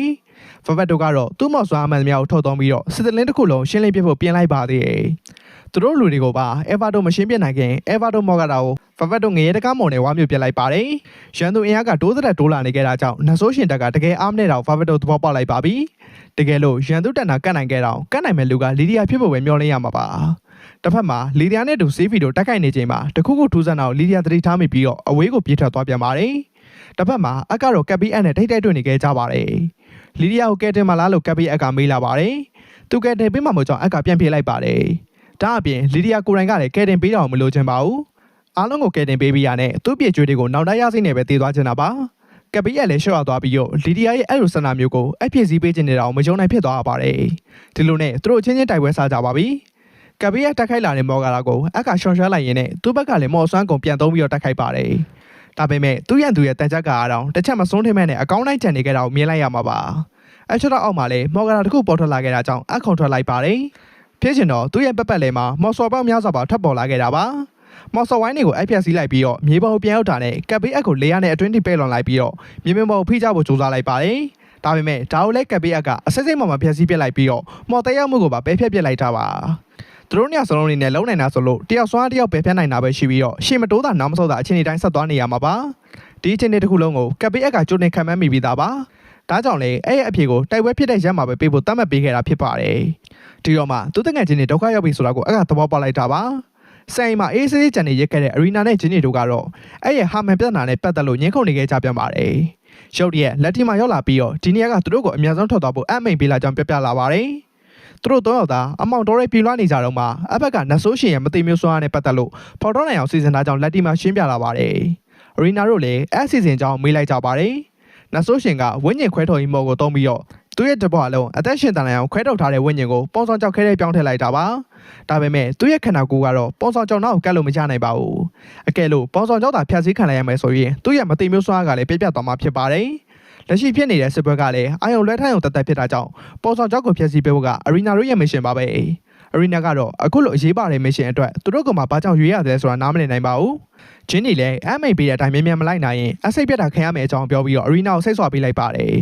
ဒီအချိန်မှာလက်တီမှာတစ်ခုကိုသတိထားမိလိုက်တာကြောင့်အရီနာတို့နှစ်ယောက်ကိုတွန်းဖက်လိုက်ပြီးတော့သူ့ကိုယ်သူအနာခံလိုက်ပါတယ် The Greater Demon Lord ရဲ့ပြီးခဲ့တဲ့ပိုင်းမှာအရီနာတို့ mission တစ်ခုဆောင်ရွက်ဖို့အကြောင်းဖန်လာခဲ့ပါတယ်ဒီအချိန်မှာလက်တီမှာတစ်ခုကိုခန်းစားမိလိုက်တာကြောင့်အရီနာတို့နှစ်ယောက်ကိုတွန်းဖက်လိုက်ပြီးတော့သူ့ကိုယ်သူအနာခံလိုက်ပါတယ်ရန်သူတွေကိုထိန်းထားချိန်မှာအချိန်ရတော့အရီနာတို့ပြေးဖို့လည်းပြောလာပါသေးတယ်အရီနာတို့လည်းထွက်ပြေးသွားလိုက်ပါတယ်စစ်မြေပြင်ထဲမှာဖာတာကလည်းရန်သူတပ်သားတွေကိုစိတ်ယုံနဲ့ဖောက်ခွဲတိုက်ခိုက်နေတော့မှာရန်သူတချို့သူ့နာဝဲလာနဲ့ဖာတာတစ်ဖက်ကိုလဲထွက်လိုက်ပြီးတော့ရန်သူတွေကိုလေးစားကြောင်ကြီးနဲ့ပြစ်ခတ်တိုက်ခိုက်လိုက်ပါတယ်။လက်ဆိုးရှင်တပ်ဖွဲ့တွေကလည်းအရှိကိုပိုတက်လာကြပြီးတော့လမ်းမှာမြင်ရသမျှတားရဲတွေကိုတပ်ဖြတ်နေကြပါတယ်။ဒီတစ်လျှောက်လုံးလီဒီယာဘဲကိုထွက်သွားခဲ့တယ်လဲဆိုတာဆေးဖီလည်းသိကျင်လာပါတယ်။လက်ဆိုးရှင်ရဲတဲ့အတွင်းမှာရှိနေတဲ့လက်ဆိုးရှင်ဝင်းညင်ပါပုံဆောင်ကြောက်ခဲကိုအရီနာတို့လည်းတွေ့သွားကြပါတယ်။ပုံဆောင်ကြောက်ခဲကိုဖျက်ဆီးပြဖို့အတွက်အရီနာတို့လန်ကိုစီကိုထုတ်လိုက်ကြပါတယ်။ဒါပေမဲ့သူတို့အရှိကိုတိုးကတ်သွားချိန်မှာထောင်ချောင်းမိပြီးတော့ချုံနှောင်ခံလိုက်ရပြန်ပါတယ်။အရီနာတို့လည်းဘာတွေဖြစ်သွားလဲဆိုတာနားမလည်နိုင်ကြပါဘူး။ဒီအချိန်မှာသူတို့ရှိလက်ထီမှာရောက်လာပြီးတော့သူတို့ရုံးကန်နေလဲအကျိုးမရှိကြောင်းပြောလာပါတယ် ဒါကတော့နတ်ဆိုးရှင်အဲ့ရဲ့လက်ခွက်ပါပဲရီနာတို့မျက်နှာကိုနောက်တစ်ချိန်ထပ်မြင်လိုက်ရလို့ဝမ်းသာမိကြောင်းကပ်ပေးအပ်ကပြောလာပါသေးတယ်အဲ့အနေနဲ့ရီနာတို့မျက်နှာကိုသာထပ်မြင်ကျင်သေးတယ်ဆိုရင်အရှုံးပေးလိုက်ဖို့ပြောလာပါတယ်ဒီနည်းနဲ့ပဲလီဒီယာကိုစိုးရွားတဲ့တည်ဆုံမှုကနေကဲတင်ပေးနိုင်မှာပါကပ်ပေးရဲ့အနေနဲ့လီဒီယာဘက်ကတည်ဆုံမှုနဲ့ပတ်သက်လို့ကျင်းနှက်ခဲ့ရင်တော့လီဒီယာကိုကဲတင်ပေးဖို့ဆုံးဖြတ်ပြီးသားပါမဟုတ်ရင်သူတို့ဘဝလုံးလီဒီယာကိုသူ့ကိုယ်တိုင်ရှင်းထုတ်ခဲ့မိရဲ့နောင်တနဲ့နေထိုင်သွားခဲ့ရမှာပါလီဒီယာနဲ့သာအတူထပ်နေနိုင်မယ်ဆိုရင်တလောကလုံးရှင်းထုတ်ပြရမယ်ဆိုရင်တော့မှရှင်းထုတ်ပြအောင်မှာဖြစ်ပါတယ်လူသက်ဆိုတော့ကလည်းသူ့အတွက်အထိပ္ပယ်မရှိတော့ပါဘူးအကူရိုင်းလည်းလီဒီယာအလောင်းအမြင်ရချိန်တုန်းကတပုံစံနဲ့တွေးတော့ခဲ့ပြီးတော့ကပ်ဘေးအက်ကနားလဲပါတယ်ဒါကြောင့်အရီနာတို့အန်ဒီရဲ့မကြောက်ရောက်ခင်နောက်တစ်ချိန်စဉ်းစားဖို့အခွင့်အရေးပေးလိုက်ပါတယ်လက်တီမှာလည်းလီဒီယာအတွက်ပဲခုလိုလုပ်ခဲ့တာပါအစီအစဉ်နဲ့ပတ်သက်ပြီးကြံခဲ့တဲ့မေကွန်းတွေကိုတော့လက်တီမှာထုတ်ပြောမှာမဟုတ်ပါဘူးအရီနာတို့ကလည်းအကုတ်ထိန်းချုပ်နိုင်မဲ့ကိရိယာတသက်တွေပဲဖြစ်ကြောင်းပြောလိုက်ပါသေးတယ်အရီနာကိုဆဲလုံးမချဖို့ဂျင်းနီကဝင်ပြောလိုက်ပါတယ်သူတို့အနေနဲ့မော်မသုံးနိုင်ကြရင်တော့သူတို့တင်ယူထားတဲ့တာမန်မဟုတ်တဲ့မော်တော့သုံးနိုင်ကြပါသေးတယ်အဲ့ဒီနောက်မှာအတင်မိထားတဲ့စခရစ်မော်ကိုအသက်သွင်းလိုက်ကြပြီးတော့ထောင်ချောက်တွေကိုဖျက်ဆီးလိုက်ကြပါတယ်လက်တီမှာကတော့သူတို့စူးစမ်းလဲအလကားပဲလို့ပြောလာပါသေးတယ်အဲ့ဒီနောက်မှာမော်ဆွိုင်းကိုထော်သွင်းလိုက်ပြီးတော့အရီနာတို့ကိုတက်ခိုင်နိုင်မဲ့တန်နိုင်လာမကောင်းစွာပေါင်းရာကျော်ဆင့်ခေါ်လိုက်ပါတော့တယ်မကောင်းစွာတွေရှင်းတက်လာချိန်မှာမိုးပေါ်ကနေအေယာမလီစနမောင်တစ်ခုဆင်းသက်လာပြီးတော့မကောင်းစွာတွေကိုရှင်းတော့ပြလိုက်ပါတယ်ဒီအခန်းကတော့လီဒီယာပဲဖြစ်ပါတယ်သူတို့နှစ်ယောက်ကိုလီဒီယာဘလို့ရှာတွေ့တာလဲအရီနာတို့ကမေးလိုက်ကြပါတယ်တကယ်တော့အရီနာတို့လီဒီယာပေးခဲ့တဲ့ကလစ်တွေမှာခြေရကန်မော်ပါနေခဲ့တာကြောင့်သူတို့ပျောက်သွားတဲ့သူတို့ရှိတဲ့နေရာကိုခြေရခံနိုင်စေတာပါလက်တီမာကိုလည်းလက်ရှော့လိုက်ဖို့လီဒီယာပြောလိုက်ပါတယ်လက်တီမာကတော့လက်မခံပါဘူးတကယ်လို့လီဒီယာကကဲတင်နိုင်မယ်ဆိုရင်သူလည်းတစ်ကဘာလုံးကိုဖျက်ဆီးပစ်ဖို့အသင့်ပါပဲအဲ့ဒီနောက်မှာမကောင်းစွာတွေကိုထပ်ပြီးတော့ဆင့်ခေါ်လိုက်ပြန်ပါတယ်လီဒီယာအကောင်လုံးကိုရှင်းပြလိုက်ပြီးတော့လက်တီမာကိုလည်းရိုက်ချလိုက်ပါတယ်လက်တီမာသတိလက်သွားတဲ့လက်တီမာကိုအောက်ချလိုက်ပြီးတော့ကျန်တဲ့မကောင်းစွာတွေကိုထပ်ရှင်းပြပါတယ်အားလုံးသူ့တက် queue ဆိုင်ပေးတာကိုလီဒီယာကပြောနေခဲ့ပေမဲ့ဒါကသူ့ကိုယ်တိုင်ရွေးချယ်ခဲ့တဲ့ကက်ချမဖြစ်တာကြောင့်ပြောင်းလဲပေးတာမျိုးမလိုချင်ပါဘူးသူ့အနေနဲ့လူတိုင်းအပြုံးစင်နိုင်မဲ့လောကတစ်ခုဖန်တီးပေးနေတာပါသူ့အတွက်တော့အဲ့ဒီဘန်းတော်အရောက်သွားပြီးသူ့ပြည့်ကျွေးတွေကိုဆက်ဖို့စိုးစိုးဝါးတေဆုံးနိုင်မှာသူရဲ့ကောင်ဖြစ်လာနိုင်မှာပါလီဒီယာဆိုတဲ့လူတယောက်မဖြစ်လာခင်တည်းကသူရဲ့ကောင်တယောက်ဖြစ်လာဖို့ကိုသူရွေးချယ်ပြီးသားဆိုရင်လည်းမမှားပါဘူးဒါကြောင့်သူတို့ကိုလည်းရက်တက်ပြစ်လိုက်ဖို့နဲ့အတိတ်ကိုကန်ဆွဲထားတာရက်လိုက်ဖို့ပြောရင်းနဲ့ပေါ်စော်ကြောက်ကိုဖျက်ဆီးပစ်လိုက်ပါတယ်ဒီလိုနဲ့နဆိုးရှင်ရဲ့မသိမျိုးစွာလည်းပျက်စီးသွားပါပြီရှုပ်ရဲ့ဖဘတ်တို့ရှင်ထဲမှာစူးရှိကြနာကျင်သွားပါတယ်သူနဲ့တူပူပေါင်းပြီးတော့လီဒီယာကိုကဲကြဖို့အကိုကပ်ပေးအက်ကတောင်းဆိုပြန်ပါတယ်သူတကယ်လီဒီယာကိုကဲလို့စိတ်ရှိရလားလီဒီယာကိုတက်ခဲ့မိရဲ့နောင်တကနေလွတ်မြောက်ချင်တယ်လားလို့အက်ကပြန်မေးလိုက်ပါတယ်သူတကယ်နဲ့ queue ဆိုင်တာကတကူကောင်းဆန်တဲ့ကိုပိုင်စိတ်ဆန္ဒတွေကိုပါပဲအတိတ်မှာသူတို့နှစ်ယောက်စလုံးတခြားလူတွေရဲ့ခံစားချက်ကိုမတွေ့ပေပဲကိုကြက်ရလောက်ခဲ့ကြတာကြောင့်ကပ်ပေးကလည်းသူရဲ့ဘောက်ကြောင်လုံးကြောင့်အကိုပြန်ပြောလိုက်ပါတယ်ဒီတစ်ချိန်မှာလီဒီယာတကယ်လိုချင်တဲ့အရာကိုပေးချင်တန်လာဖြစ်ကြောင်းအကထပ်ပြောလိုက်ပါသေးတယ်ကပ်ပေးကလည်းအကိုပါဇက်ပိတ်ထားဖို့အမိန့်ပေးလိုက်ပြီးတော့မော်ဆွားကိုထော်သွင်းလိုက်ပါပြီသူကိုသူကဲတေးချင်တာလဲပါသလိုလီဒီယာနဲ့လည်းအတူဆက်နေခြင်းသေးကြောင်းကပ်ပေးကပြောလာပြီးတော့သူ့ဆွားတွေကိုအသက်သွင်းပါတော့တယ်ဒီလိုနဲ့တယောက်ရှိတယောက်ပြေးဝင်သွားကြပြီးတော့ဓာကျစ်ရှင်ကြပါတယ်လီဒီယာမရှိတဲ့ဘက်မှာအထီးကျန်တာကြောင့်သာမဟုတ်ရင်အဲ့ဒီဘက်မှာဘာကြောင့်ပြန်ဝင်စားလာလဲလို့ကပ်ပေးကမေးလာပါသေးတယ်ဒါအပြင်လီဒီယာကိုနောက်ဆုံးပြောခဲ့တဲ့စကားကိုမေးသွားရလားလို့မေးလိုက်ပါတယ်အကိုရိုင်းလည်းသူပြောခဲ့တဲ့စကားကိုမေးနိုင်မှာမဟုတ်ပါဘူးအဲ့ဒီနေ့ကစစ်ပြင်းငင်းကိုဖဘတ်တို့ဘက်ကသဘောတူခဲ့တာကြောင့်လီဒီယာရောက်လာပြီးတော့သူ့ကိုအောင်းငေါက်ခဲ့တာပါဖဘတ်တို့အနေနဲ့သူတို့အားလုံးကိုငင်းငင်းကြက်ကြက်နေထိုင်သွားစေချင်တာကြောင့်အကြမ်းမဖက်တဲ့နီလန်ကိုသဘောတူခြင်းခဲ့တာပါဒါပေမဲ့ဒီလိုလုပ်မယ်ဆိုရင်ဂျိုသားတွေဘက်ကအင်အားပြန်ပြေးခြင်းရသွားတာပဲရှိမှာပါဖဘတ်တို့ဘက်ကလည်းစိတ်ပြောင်းမှုစိတ်ကူမရှိခဲ့ပါဘူးဒါကြောင့်ပဲဖဘတ်တို့ကိုသစ္စာဖောက်လို့လီဒီယာခေါ်ခဲ့ပါသေးတယ်သူရဲ့ခံစားချက်ကိုထဲမတွက်ပြီးတော့လာလို့ဖဘတ်တို့ကပြန်မေးခဲ့ပါတယ်လီဒီယာလည်းသူ့ခံစားချက်ကိုနည်းနည်းမှကြည့်မဆိုင်ကြောင်ပြန်ပြေးလာခဲ့တာပါလီဒီယာကဒီလောက်ထိလှုပ်ချင်နေမယ်ဆိုရင်တယောက်တည်းလှုပ်ချင်လို့ဖဘတ်တို့ကပြန်ပြောလိုက်ပါတယ်သူကိုယ်တိုင်လည်းလီဒီယာလုံးသမျှအရင်မလို့ကြောင်ပြောလိုက်မိတာပါသူအဲ့လိုပြောပြီးရဲ့နောက်မှာပဲလီဒီယာထွက်သွားခဲ့တာပါကပီရဲ့ကိုယ်တိုင်လည်းဒီစကားတစ်ခုပဲနောက်တာအကြမိဆုံးပါသူသာသူခံစားချက်ကိုရှင်းရှင်းလင်းလင်းထုတ်ပြောခဲ့မယ်ဆိုရင်လီဒီယာတည်သွားမှာမဟုတ်ပါဘူးဒါကြောင့်ဒီတစ်ချိန်မှာတော့လီဒီယာကိုသူမရရအောင်ကဲတင်မှာပါအကိုအဝေးတွန်းထွက်လိုက်ပြီးတော့ဓာတ်နဲ့ထိုးဆိုင်ဖို့ပြေးဝင်သွားပေမဲ့သူရှေ့တမရအောင်မော်ဆဝင်းတစ်ခုကကာစီလာပါတယ်ရုတ်တရက်လီဒီယာဝင်းကျင်ပေါ်ထွက်လာပြီးတော့ကပီရဲ့ဓာတ်ကိုနောက်ပြန်ဆွဲလိုက်ပါတယ်လီဒီယာတကယ်လိုချင်တဲ့အရာကိုနားလည်သွားတဲ့အလဲသူ့ဓာတ်နဲ့ပြန်ခုတ်လိုက်ပြီးတော့ကပီရဲ့ကိုတွန်းထွက်လိုက်ပါတယ်ပြီးရဲ့နောက်မှာအရာအလုံးအဆုံးသတ်ပြီးဖြစ်ကြောင်းပြောလိုက်သေးရပါကပ်ပေးရလဲသူနဲ့လီဒီယာတို့အချိန်တူတူကုန်ခဲ့ကြချိန်တွေကိုအပြန်အမိုက်ကြလောင်တတိပေးလိုက်ပါသေးတယ်အတိတ်ကလီဒီယာရဲ့ရည်စရာကောင်းတဲ့အပြုအမူတွေနဲ့အိုလီဗီယာနဲ့ပေါင်းပြီးတော့သူ့ကိုမျိုးဆွဲဖို့စူးစမ်းခဲ့ကြတာတွေကိုပါဒီတစ်ခါမှာတော့မကြရှုံးကျင်တော့တာကြောင့်စောင့်မေဖို့တောင်းပန်လိုက်ပါသေးတယ်ဒါအပြင်လီဒီယာကိုဆုံးရှုံးလိုက်ရတော့မှလီဒီယာအပေါ်သူဘယ်လိုသဘောထားခဲ့တယ်ဆိုတာကိုလည်းသဘောပေါက်ခဲ့ရတာပါလီဒီယာကိုသူချစ်ခဲ့ပါတယ်အကတော့ကပ်ပေးရတောင်းဆိုချက်ကိုလက်ခံပေးမယ်အစားဘာမှပြန်မဖြေဘဲနဲ့ဓာတ်နဲ့ထိုးဆိုင်ချလိုက်ပါတယ်ကပ်ပေးရခန္ဓာကိုပြပြသွားတဲ့အဲ့ရခန္ဓာကိုတစ်ခုလုံးရွှေအောင်တောက်ပလာပါတယ် တစ်ဖက်ကအရီနာတို့လည်းတပုံစံနဲ့ဖြစ်လာကြတာကြောင့်သူတို့ပုံမှန်ကာလာစီကိုပြန်ရတော့မယ်ဆိုတာကိုလီဒီယာသဘောပေါက်လိုက်ပါတယ်နေရအနက်မှာလည်းမော်မုံတွေပြန်ကျဲလာခဲ့ပါတယ်သူတို့မပြန်ခင်အနာဂတ်ကဘလို့နေလဲလူတိုင်းအပြုံးကိုစီနဲ့နေနိုင်ကြပြီလားလို့လီဒီယာမေးလာပါတယ်ဒီမေးခွန်းကြောင့်ဂျင်းနီတို့အကြက်ရိုက်သွားပြီမဲ့လေသူတို့နေတိုင်းပြောနိုင်ပါတယ်လို့ဂျင်းနီပြန်ဖြေလိုက်ပါတယ်အရီနာလည်းအနာဂတ်မှာသူအသက်ရှင်နေသမျှအချိန်တိုင်းမှာပျော်နေရကြောင်းဖြေလိုက်တာပါဒါအောင်ကြားတဲ့အခါမှာသူ့ရဲ့ဆွန့်လွတ်အလင်းနာခံမှုကအလကားမဖြစ်တာကြောင့်လီဒီယာလည်းဝမ်းသာသွားမိပါတယ်နောက်ဆုံးအနေနဲ့အက်ဆီစကားပါပေးဖို့တောင်းဆိုလိုက်ပြီးတော့အရီနာတို့ကိုတင်းတင်းရင်းဖတ်လိုက်ပါတယ်ဖဗတ်တို့လည်းအမောက်နေကိုငေးမောနေနဲ့နဆိုးရှင်သုံးသင်ခံလိုက်ပြီးဆိုတဲ့သတင်းကိုကြားလိုက်ရပါတယ်နဆိုးရှင်စစ်တပ်ကြဆုံးပြီဖြစ်ကြောင်းဖဗတ်တို့ကြေညာလိုက်တာနဲ့အားလုံးပျော်ရွှင်သွားကြပါတယ်လီဒီယာရောက်လာပြီးအကူကွန်ပျူတာပေးလိုက်ပါတယ်ဖဗတ်တို့ကတော့ဒါရီအားလုံးကအက်ဂျူစုကြောင့်ဖြစ်ကြောင်းပြတ်ဖြေလိုက်ပါတယ်တနေ့မှာအဲ့နိုင်ပွဲအပေါ်အံ့ဩမိကြောင်းဖျားသခင်ဆိုသူကပြောနေခဲ့ပါတယ်ဖျားသခင်ရဲ့တယောက်မှန်ကဘသူလဲလို့အက်ကမေးလာပါတယ်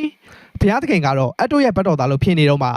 ဒီလိုဆိုတော့သူနဲ့နောက်တစ်ချိန်မဆုံးချင်းကြောင်းအက်ကပြန်ပြောလိုက်ပါတယ်ဖျားသခင်ကလည်းအဲ့နဲ့သဘောထားချင်းအတူတူပါပဲအတို့ပြန်ရောက်လာချိန်မှာဆေးဖီကိုမြင်လိုက်ရပါတယ်နုံနုံချင်းအဆိုးအဆုံးအရာကိုမြင်လိုက်ရသလိုပါပဲအိုလီဗီယာလည်းအတို့မျက်စိအတွက်တောင်းပန်လိုက်ပါတယ်သူတို့အားလုံးအိုလီဗီယာတို့နေခဲ့ဘူးတဲ့မျိုးပြတ်ကိုရောက်ချိန်မှာအဲ့အတွက်လီဒီယာစကားပိုက်လိုက်ကြောင်းအရီနာပြပြလာပါတယ်လီဒီယာမှာလိုက်တာကတော့သူတို့အမြဲတမ်းတငယ်ချင်းဖြစ်နေကြမယ်ဆိုတာပါပဲဒီစကားကြောင့်အဝန်နဲ့လာချိန်မှာလီဒီယာရဲ့ဝိညာဉ်ကသူ့ကိုတွန်းလာပါတယ်သူရွှဲရသွားတဲ့သူ့ကိုလီဒီယာလက်တစ်ချောင်းညွန်ပြပြီးတော့ပြန်ပြီးတော့ပျောက်ကွယ်သွားခဲ့ပါတော့တယ်The Greatest Demon Law ရဲ့ Season 1ကတော့ဒီလောက်နဲ့ပဲအဆုံးသတ်သွားခဲ့ပါတယ်အဆုံးထိကြည့်ရှုပေးခဲ့ကြတဲ့အတွက်လည်းအားလုံးကိုကျေးဇူးတင်ပါတယ်အားလုံးလည်းနောက်တဲ့ series နဲ့အတူပြန်ပြီးတော့တွေ့ကြပါမယ်ဆိုတော့အားလုံးပဲဘိုင်ဘိုင်ပါ